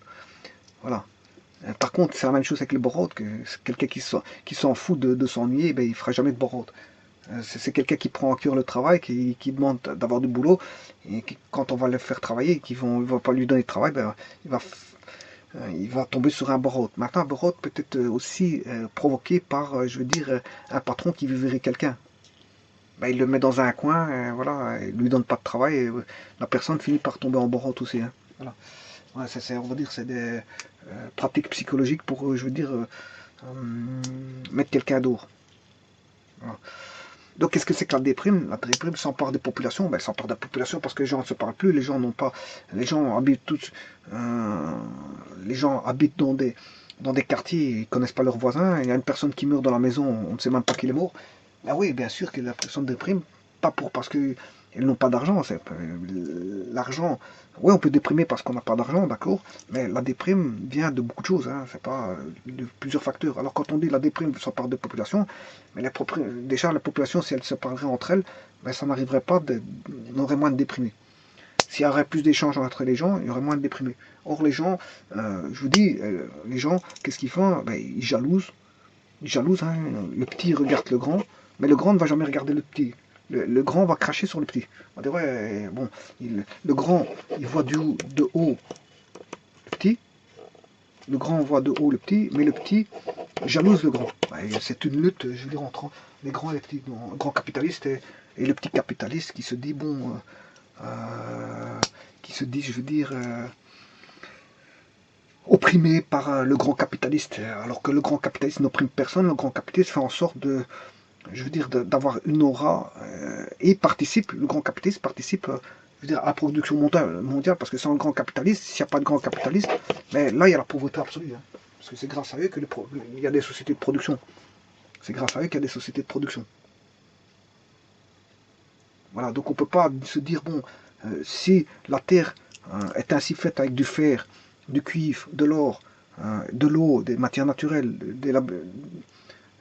une variété, on a une variété sur Terre, variété des fleurs, variété des forêts, variété de tout, des ressources naturelles, etc. Mais il y a une variété aussi des êtres humains.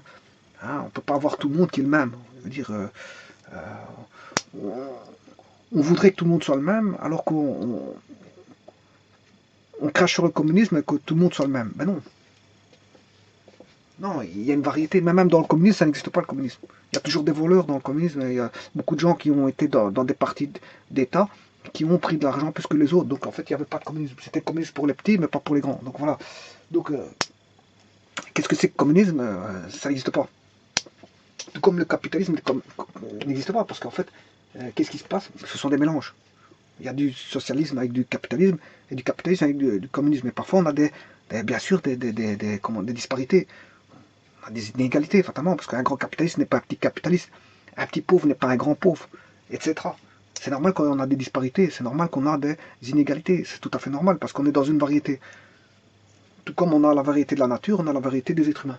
Tous les êtres humains ne sont pas les mêmes. Donc on retrouve c'est normal, ça c'est normal ça. Donc ce qu'il raconte ici, la déprime s'empare des populations, je ne suis pas d'accord avec lui, parce qu'elle s'empare de populations parce qu'ils n'ont pas d'argent. Moi je ne crois pas que c'est à cause de ça. Il y a beaucoup de facteurs qui font qu'on a des déprimes. La déprime peut provenir de maladies, de gens qui ne s'en sortent pas, au niveau, je veux dire, pécunier, oui, c'est vrai. Mais la déprime n'est pas que ça. Il y a des milliers de causes de déprime, beaucoup. Des milliers de causes de déprime. Des maladies, des gens qui ont des maladies psychologiques, des TOC, des manies, etc. Donc tombent dans des déprimes. Donc bon, il y a beaucoup de gens qui sont je veux dire, avec des tocs et des manies, donc fatalement, c'est normal qu'on retrouve beaucoup de gens déprimés, qui ne parlent pas avec les gens, qui n'échangent pas.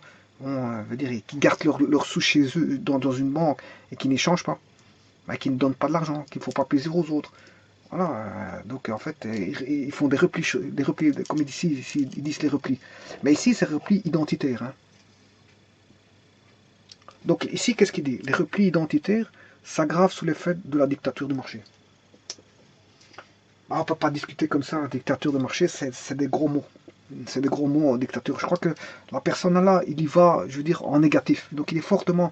Donc quand je vous dis il y a les avantages, les inconvénients, ou le point positif, les points négatifs par exemple, hein, je peux faire un tableau avec les points positifs, négatifs, et lui il voit que du noir. Il voit que du noir au niveau du capitalisme. C'est pas vrai. D'après ce que je vous raconte là, c'est pas vrai. Donc c'est pas une dictature du marché, c'est pas... les replis identitaires s'aggravent. Pourquoi? Parce que je veux dire, à la base, il y a beaucoup de gens qui sont repliés identitairement, donc qui pensent qui sont nationalistes. Beaucoup de gens sont nationalistes et n'aiment pas voir, je veux dire, des, des, voilà, des étrangers venir dans leur pays. Parce qu'ils viennent avec des mœurs différentes, des cultures différentes, etc. Et ça crée des fossés. Et ces fossés-là, bon, ces gens-là, bon, ils ne sont pas habitués à voir ils ne sont pas, même ils ne savent pas s'habituer. Ils ne savent pas s'habituer parce qu'ils rejettent. Ils font des rejets. Voilà. Ils font des rejets. Et c'est justement, les replis identitaires, justement, ce sont des gens déprimés aussi. Ils dépriment parce qu'ils voient beaucoup d'étrangers dans leur pourtour qu'ils ne voudraient pas voir. Et ces gens-là dépriment constamment et donc sont toujours avec une vision, on va dire, négative voilà, de leur environnement. Ils voient toujours, quand ils voient des étrangers, mais ils tombent malades. Parce que je veux dire, voilà, euh,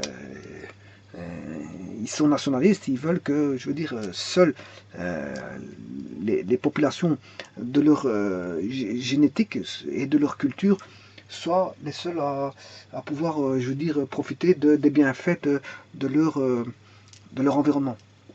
Mais c'est pas le cas parce qu'on est dans un monde globalisé, mondialisé, et on va de plus en plus vers ça. Donc les replis identitaires, on en aura toujours de plus en plus. Parce que les gens ne veulent pas voir, je veux dire, des gens autres que leur descendance génétique, on va dire. Bon, voilà. Là, on tombe sur voilà, du racisme, euh, du racisme et autres, tout autre, hein, parce que le repli identitaire, c'est pas que du racisme, hein. C'est beaucoup de choses. Euh, c'est beaucoup de choses. Bon, ça demande un débat pour ça. Alors, dictature de...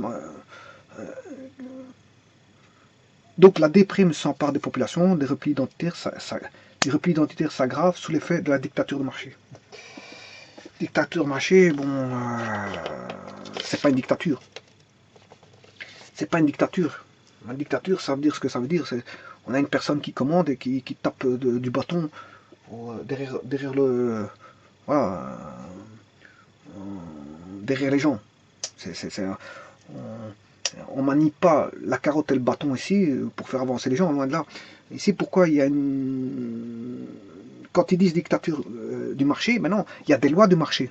Il y a des lois faites par des économistes, parce que ce sont des économistes qui y a derrière des actionnaires. Les actionnaires, c'est pas des gens sortis, je veux dire, une sortie, je sais pas moi, quelqu'un qui faisait... il n'était pas misé pour devenir actionnaire. Hein. Enfin, un grand actionnaire, quand je dis grand actionnaire, c'est grand actionnaire. Je ne parle pas des petits actionnaires qui jouent sur Internet en mettant, je sais pas moi, 100 000 euros. Ces gens-là, ils jouent avec voilà, les grands actionnaires ici, ils ont 50 milliards d'euros, 50 milliards d'euros, 100 milliards d'euros. Ouais, c'est pas des tout petits actionnaires, c'est des très grands actionnaires. Voilà, ces grands actionnaires-là, ben, ils ont un aura. Ils ont un aura, ils ont un certain pouvoir. Donc c'est eux qui font un petit peu les lois du marché. C'est eux qui commandent les sociétés satellites pour lesquelles ils ont des actions. C'est normal, ils ont un pouvoir de décision. Donc s'ils ont un pouvoir décisionnel, c'est eux qui font leur plus bon temps de la société. Quelles sont les manœuvres à faire en sorte pour avoir encore plus de profit. Ils ont étudié pour ça. Je vous dis, les grands actionnaires, c'est pas des menuisiers qui sont sortis et qui... Je parle des grands actionnaires, pas des petits actionnaires. Les petits actionnaires, parce que les petits actionnaires, fatalement, on peut avoir un menuisier, on peut avoir un indépendant qui joue en bourse, il n'y a pas de problème. Ça, c'est des petits actionnaires. bah, voilà. Mais les grands actionnaires, là, c'est généralement des gens qui ont fait, qui ont, qui sont des économistes, des ingénieurs commerciaux, qui ont géré des grandes boîtes déjà par eux-mêmes, donc ils ont la panoplie du grand gestionnaire. Voilà, on retrouve voilà, des managers, etc., etc. On trouve, mais tous les managers ont voilà, des connaissances économiques, hein. Voilà, des connaissances voilà, de tâches. Manager connaît beaucoup de choses au niveau des tâches, des planifications, des différentes tâches que, je veux dire, peuvent prendre les personnels d'une société, euh, de la gestion des tâches, gestion des plannings, gestion de la gestion économique. Bon, un manager, bon, il sait beaucoup de choses. Donc, un manager peut se retrouver euh, au top niveau je veux dire, voilà, quand un grand manager, quand il a fait ses preuves, mais c'est comme s'il avait un diplôme, hein, d'économie. Et voilà, il a fait ses preuves, il a monté, il a tout vu, hein. Lui, il a vu l'expérience, il a vu l'expérience, hein. Donc, c'est comme s'il avait un diplôme, parce qu'il a vu l'expérience. Parce que l'expérience, c'est le vécu. Alors qu'un diplôme, c'est pas forcément du vécu. Le diplôme, je veux dire, la théorie. Entre les théories et le vécu, il y a une grande différence. Parce que je veux dire, les théories, les théories sont, on va dire, bien ficelées, alors que le vécu, c'est un peu du n'importe quoi. On ne sait pas quels sont on peut avoir un chaos dans le vécu, on peut avoir des paramètres qui viennent des perturbations, on peut avoir des perturbations, on peut répondre de manière filou, ouais, à des perturbations, et c'est ce qui se passe en bourse, c'est ce qui, voilà, quand ils jouent en bourse, parfois, bon, il se passe quelque chose, mais faut faire des espèces de délits d'initié pour essayer de rétablir certaines choses, au risque de, je veux dire, d'avoir encore plus grave, voilà. Mais les délits d'initié, c'est pas forcément pour, les personnes qui font des délits d'initié, c'est pas forcément pour s'enrichir. Oui, une partie pour s'enrichir, mais il y a partie, peut-être c'est peut-être pour sauver des boîtes. Hein, on fait un délit d'initié pour sauver des boîtes. On fait un délit d'initié pour sauver des personnes. On fait un délit d'initié oui, pour gagner, pour prendre de l'argent. Voilà. Mais un délit d'initié, ça peut intervenir pour de multiples raisons, hein. Voilà, multiples raisons. Voilà, pour faire intervenir un nouvel actionnaire, euh, pour rejeter un nouvel actionnaire, pour rejeter un nouvel actionnaire de façon, je veux dire, malpropre ou quelque chose comme ça, voilà. Euh, mais il y a des raisons au délit d'initié. Voilà. Donc ici, mais les délits d'initié, généralement, ça permet comme corollaire, je veux dire, d'éviter, par exemple, des crashs, mais surtout de gagner aussi de l'argent. Un délit initié permet surtout, je dirais, permet et surtout de gagner de l'argent. Mais c'est pas la seule raison que de gagner forcément de l'argent. Parce que jouer en bourse ne signifie pas, parfois, jouer en bourse aussi, parfois sauver sa peau, hein. C'est pas forcément gagner de l'argent. Alors quand on dit, bon, on va faire un délit d'initié, ben, ouais, ben, si on voit que la bourse elle va se cracher, ben, on essaie de faire un délit d'initié pour faire un sauf qui peut. Sauf qui peut, donc c'est pas forcément pour gagner de l'argent, c'est faire un sauf qui peut, parce que jouer en bourse, on peut perdre comme on peut gagner. Les actionnaires ne sont pas toujours gagnants, hein. Parfois ils perdent, hein. Ça on n'y pense pas. Parce qu'ils peuvent perdre leur culotte aussi, hein. Bon, on peut être à un niveau social élevé, à un moment donné tomber fort bas parce qu'on a tout perdu. Donc je veux dire, la bourse, c'est un jeu, c'est comme ceux qui jouent du poker, ben, il peut devenir riche, comme voilà, il peut devenir fort riche, oui. Mais maintenant, s'il joue pour de l'argent, ben, il peut perdre ses culottes. S'il fait des mises avec son argent à lui, c'est comme au casino, hein. C'est un jeu comme au casino. Au casino, vous mettez de l'argent, vous dites, bon, à moins de gagner de l'argent, pourquoi pas, vous essayez, vous gagnez. Vous avez gagné, vous avez recommencé. Après, la fois d'après, vous regagnez encore, vous recommencez. Et puis toutes les fois d'après, vous perdez. Mais si vous perdez de chaque fois, vous allez perdre vos culottes. Tout ce que vous avez gagné, vous avez perdu. Voilà. Enfin bref, ici, et c'est avec ce système de l'ordre cannibale qu'il impose au monde que Jean Ziegler propose de rompre en termes d'un dialogue subtil et engagé avec sa petite fille. Bon. Voilà, c'est comme ça qu'il va écrire son bouquin. C'est un dialogue, je veux dire, qu'il va faire avec sa petite fille en expliquant le capitalisme à sa petite fille. Et donc à partir de là, il va expliquer de manière simple à sa petite fille et de manière à faire comprendre de manière simpliste les rouages et ouais, les aspects positifs et négatifs du capitalisme. Mais apparemment, lui, rien qu'à voir son résumé, mais il en revoit du négatif. Ouais.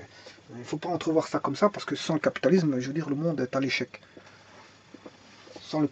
Qu'est-ce que c'est que tout d'abord le capitalisme? Le capitalisme, c'est avoir un capital. Qu'est-ce qui est capitalisme? Il y a des grands capitalistes, je vous l'ai dit, et des petits. Je résumerai ça comme ça. Il y a des grands capitalistes et des petits. Voilà, donc il y a des grands capitalistes et des petits. Et il y a des systèmes capitalistes et des systèmes socialistes. Mais en vérité, je vous l'ai dit, ça n'existe pas. Le système capitaliste pur, le système socialisme pur n'existe pas. C'est des mélanges. On a des mélanges. Peut-être qu'il y a une plus grande proportion d'un côté que du capitalisme. Dans un système capitaliste, il y a plus de proportions de capitalisme que de socialisme, mais dans un système socialiste, il y a plus de proportions de socialisme, soi-disant, que de capitalisme, mais c'est pas tout à fait vrai. Parce que certains pays se disent, quand on regarde la Chine, bon, n'est pas un pays communiste, loin de là. Loin de là, elle répond à des lois du marché. D'ailleurs, la Chine est loin d'être un pays communiste. Qu'est-ce qu'est un pays communiste? Il n'y en a plus. Ni Cuba, ni l'Union soviétique, enfin l'Union soviétique c'était avant, que l'était avant, ce n'était pas des vrais partis communistes. Voilà, le communisme pur n'est pas applicable. Voilà, comme le communisme pur n'est pas applicable, il faut du socialisme. Voilà, le communisme pur n'est pas applicable parce qu'il faut du capitalisme. Voilà, il faut des capitaux. Et les capitaux, qu'est-ce que c'est? Ben, c'est le patrimoine. Les machines, c'est les patrimoines que vous retrouvez dans le capital d'une comptabilité. Ce qu'on a, c'est le matériel roulant. Si vous possédez beaucoup de véhicules, ben, c'est votre patrimoine, vous êtes riche. Si vous avez 20 véhicules, vous êtes... voilà, d'ailleurs, c'est peut-être pas de l'argent monnayable sous forme, on va dire, papier, mais s'il arrive quoi que ce soit, ben, les huissiers peuvent aller intervenir, prendre ces véhicules qui font office d'argent. Bon, ils vont vous enlever ces véhicules qui font office d'argent. Et ces véhicules pourront être revendus et être échangés sous forme d'argent. Donc en fait, les véhicules sont un patrimoine financier, indirectement. C'est des véhicules matériels roulants, oui. Si la personne a des véhicules, ben, 10 véhicules à 30 000 euros, enfin 20, on va prendre des véhicules à 20 000 euros, comptez ce que ça fait. Hein, 30 000 euros, enfin on va dire qu'il a 10 véhicules, à 10 000 euros, ça fait 100 000 euros. Ben, il a un patrimoine de 100 000 euros. Si les véhicules sont neufs, bien sûr, hein, pas d'occasion. Bon, maintenant, si les véhicules sont des patrimoines, les habitations sont des patrimoines. Quelqu'un qui a 20 habitations, ne fût-ce que des bêtes d'habitation à 50 000, 60 000 euros, donc on va dire des petits taudis, même des petits taudis ou des maisons insalubres, même si elles sont insalubres à 50 000 euros, s'il possède 10 maisons comme ça, ben, ça fait 50 000 fois 10, 500 000 euros. Il a un patrimoine de 500 000. Le jour où un huissier vient chercher ses habitations, ben, il vient chercher 500 000 euros. 500 000 euros. Donc c'est ça, le capital, c'est posséder. Le capitalisme, c'est posséder. Donc dès le moment où on possède quelque chose, on est capitaliste. On est capitaliste à petite échelle, mais on peut être capitaliste comme les personnes qui gèrent la bourse, je veux dire, avec des sociétés de capitaux à 50 milliards d'euros ou 100 milliards d'euros, pourquoi pas. Parce que les plus riches du monde, c'est eux qui ont, je veux dire, bon, de l'effet sur les bourses. Voilà.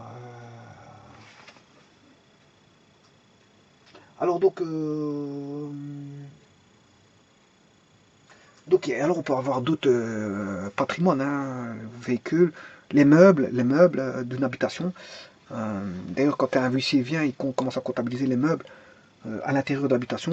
On demande d'ouvrir les portes pour saisir les meubles. Et les meubles constituent, je veux dire, un capital. Donc tout bien peut être considéré comme un capital. Mais attention que le service est un capital aussi. Hein. Les services rendus sont un capital. Si on sait qu'une personne fait les ongles, par exemple, elle rend des services. Supposons qu'en semaine, elle doit aller voir, si elle ne tombe pas malade, 4 personnes. Ben, elle peut comptabiliser, comme, je veux dire, comme patrimoine futur, ces 4 personnes qu'elle va aller voir. Voilà, elle va aller voir 4 personnes pour les ongles.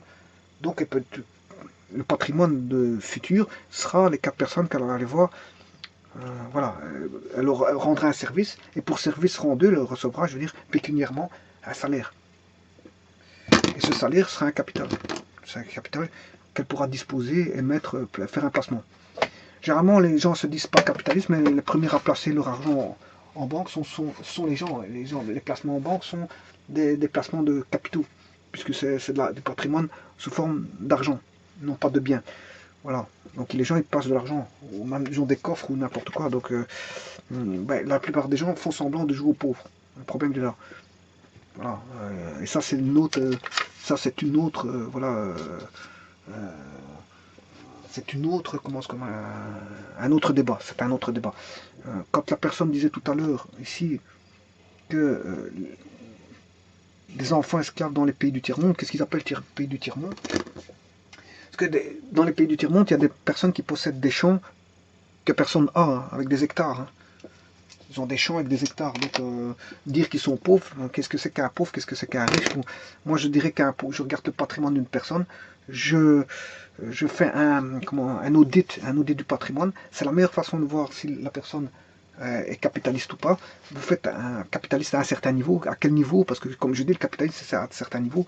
À quel niveau qu'il est capitaliste, je fais comment est-ce qu'on appelle ça, un patrimoine, un audit du patrimoine, que ce soit au niveau des biens et services, de ce qui est immatériel, parce que ce qui est immatériel coûte aussi, enfin, est un patrimoine. Hein. Voilà. Par exemple, si je prends un docteur, il a un patrimoine immatériel, c'est son savoir. Son savoir, il sait que avec son savoir, il peut rapporter de l'argent tout le cours de sa vie, enfin jusqu'à sa retraite, pour autant qu'il prenne sa retraite, parce qu'il y a des gens, ils ne prennent pas leur retraite et ils continuent leur, leur métier plus tard après l'âge de la retraite. Donc ils continuent parce qu'ils ont un patrimoine, on va dire, immatériel qui peut leur permettre de rapporter encore un salaire. Voilà, donc qu'est-ce que c'est qu'un patrimoine? C'est vaste. Quelqu'un qui possède des bouquins, il peut revendre ses bouquins, c'est un patrimoine. Reposséder des bouquins, c'est un patrimoine. Donc la possession en soi est un patrimoine. Posséder un terrain, posséder une habitation, posséder une voiture, posséder, je veux dire, des habits, des vêtements, parce que moi, on peut, si les vêtements sont, voilà, on sait qu'on revend des vêtements. Hein. Il suffit de les laver, les nettoyer. D'ailleurs, il y a des sociétés qui deviennent riches comme ça, hein. D'ailleurs, en récupérant des vêtements usagés. Bien sûr, elles les nettoient, elles les repassent, elles recousent ce qu'il y a à recoudre et les revendent en deuxième main. En deuxième main. Et il y a des sociétés qui sont devenues très riches comme ça. Je veux dire, qui se sont. Voilà, donc. La possession. La possession est un patrimoine. La possession de tout et n'importe quoi. On peut posséder quoi? Ben, des biens matériels, des biens immatériels. Bien immatériel, le savoir est un bien immatériel parce que ça peut rapporter, je veux dire, à l'avenir, je veux dire, des salaires, bien immatériel. On a comment est-ce qu'on appelle ça, les livres, les ustensiles de cuisine, tout ce qu'on a dans le garage, les personnes qui possèdent dans leur garage des machines, ou qui font de la mécanique, mais voilà, le routillage, on va dire machines et outillage sont, je dirais, un patrimoine. Voilà, donc, allez voir au niveau de la comptabilité, le patrimoine, toutes sortes de patrimoine que peut avoir une personne.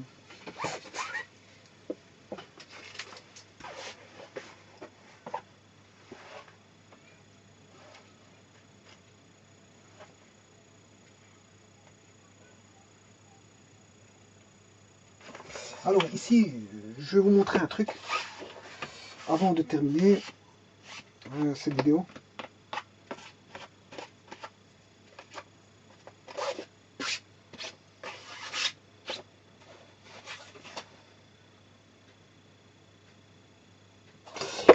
Il existe ici, je vais vous montrer ici un petit bouquin.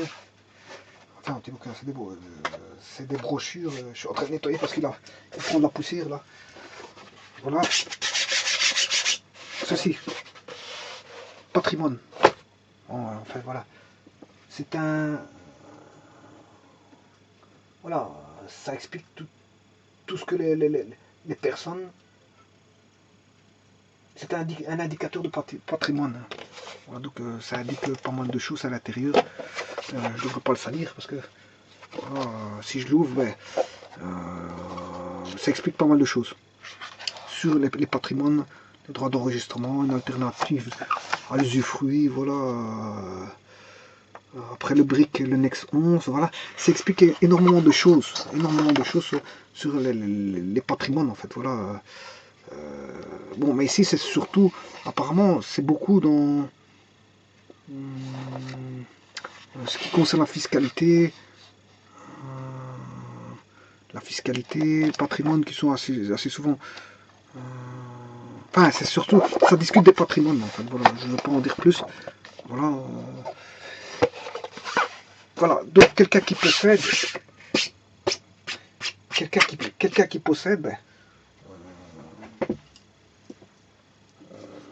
possède, ouais, ici, ne fût-ce que quelques petits trucs, hein, possède un patrimoine, il devient un minuscule capitaliste. S'il a très peu de patrimoine, et plus son patrimoine va augmenter, plus il devient de plus en plus capitaliste. Voilà. Et on pense que si quelqu'un a bien géré sa vie, mais qu'en fin de vie, bon, il aura accumulé une somme de patrimoine, fatalement. Et qu'enfin, en cours de sa... S'il ne lui arrive rien, bien sûr, je veux dire, de négatif qui vient le perturber fameusement, tel qu'un ennui de santé où il devrait mettre tous ses fonds sur sa santé ou autre, hein, il peut pas avoir toute une panoplie de, je veux dire, de choses qui peuvent arriver dans le cours de son existence, mais l'accumulation de patrimoine fait en sorte que les gens deviennent petit à petit capitalistes. Voilà, petit à petit capitalistes au fur et à mesure au fur et à mesure de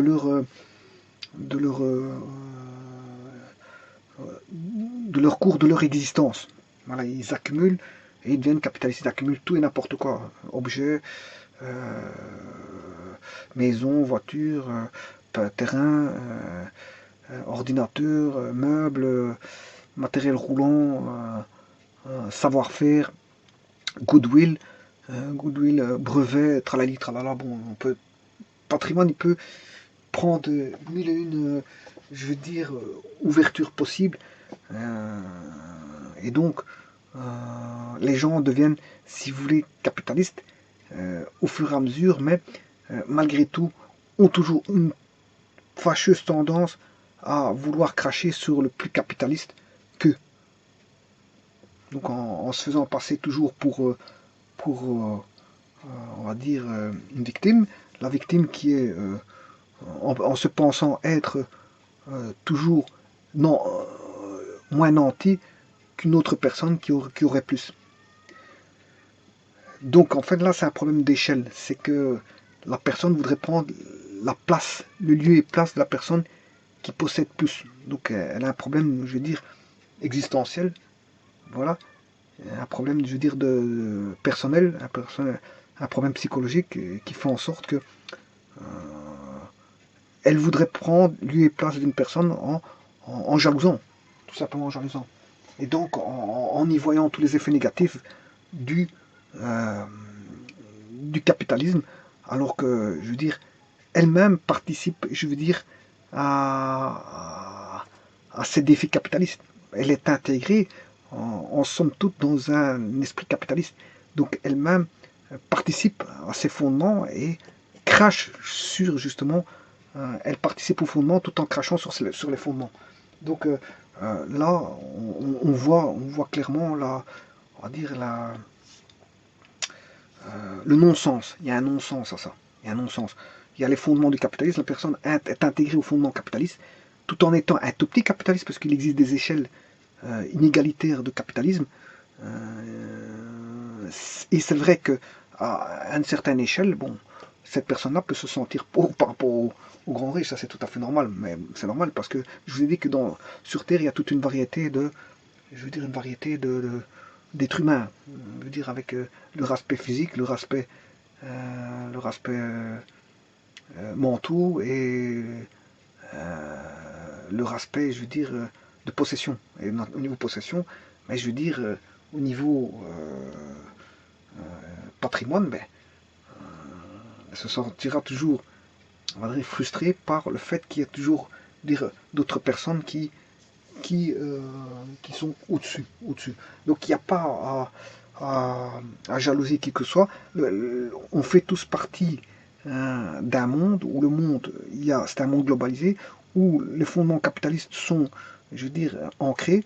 Nous sommes tous, à une moindre mesure, de petits, moyens, de gros ou de très grands capitalistes, et il n'y a aucune raison de cracher sur les fondements qui font que justement le capitalisme nous a offert, je veux dire, une petite part de votre patrimoine. Alors que vous êtes peut-être que les personnes pensent vouloir pas prendre la place des grands, ils veulent posséder plus. Et vouloir posséder plus, ça veut dire plus de production dans le monde, ça veut dire plus de... si tout le monde voudrait prendre la place de grands, ce serait impossible. Parce que là, on comprend que là, si le fondement d'un petit capitaliste voudrait être celui vers un fondement d'un grand capitaliste, si tout le monde pense comme ça, à ce moment-là, c'est pas possible. Parce que là, les moyens de production sont limités, les biens de consommation sont limités, et c'est pas possible de faire que tout le monde soit... que tout le monde ait 50 milliards d'euros. Voilà, tout le monde n'aura jamais 50 milliards d'euros parce que les moyens sur Terre sont limités. Et je dirais même que plus, si on est 7 milliards de personnes sur Terre et plus tout le monde veut vivre mieux, oui, mais en vivant mieux, on change d'échelle de vie, donc en fait on veut consommer plus, et qui dit consommer plus, dit encore une diminution on va dire des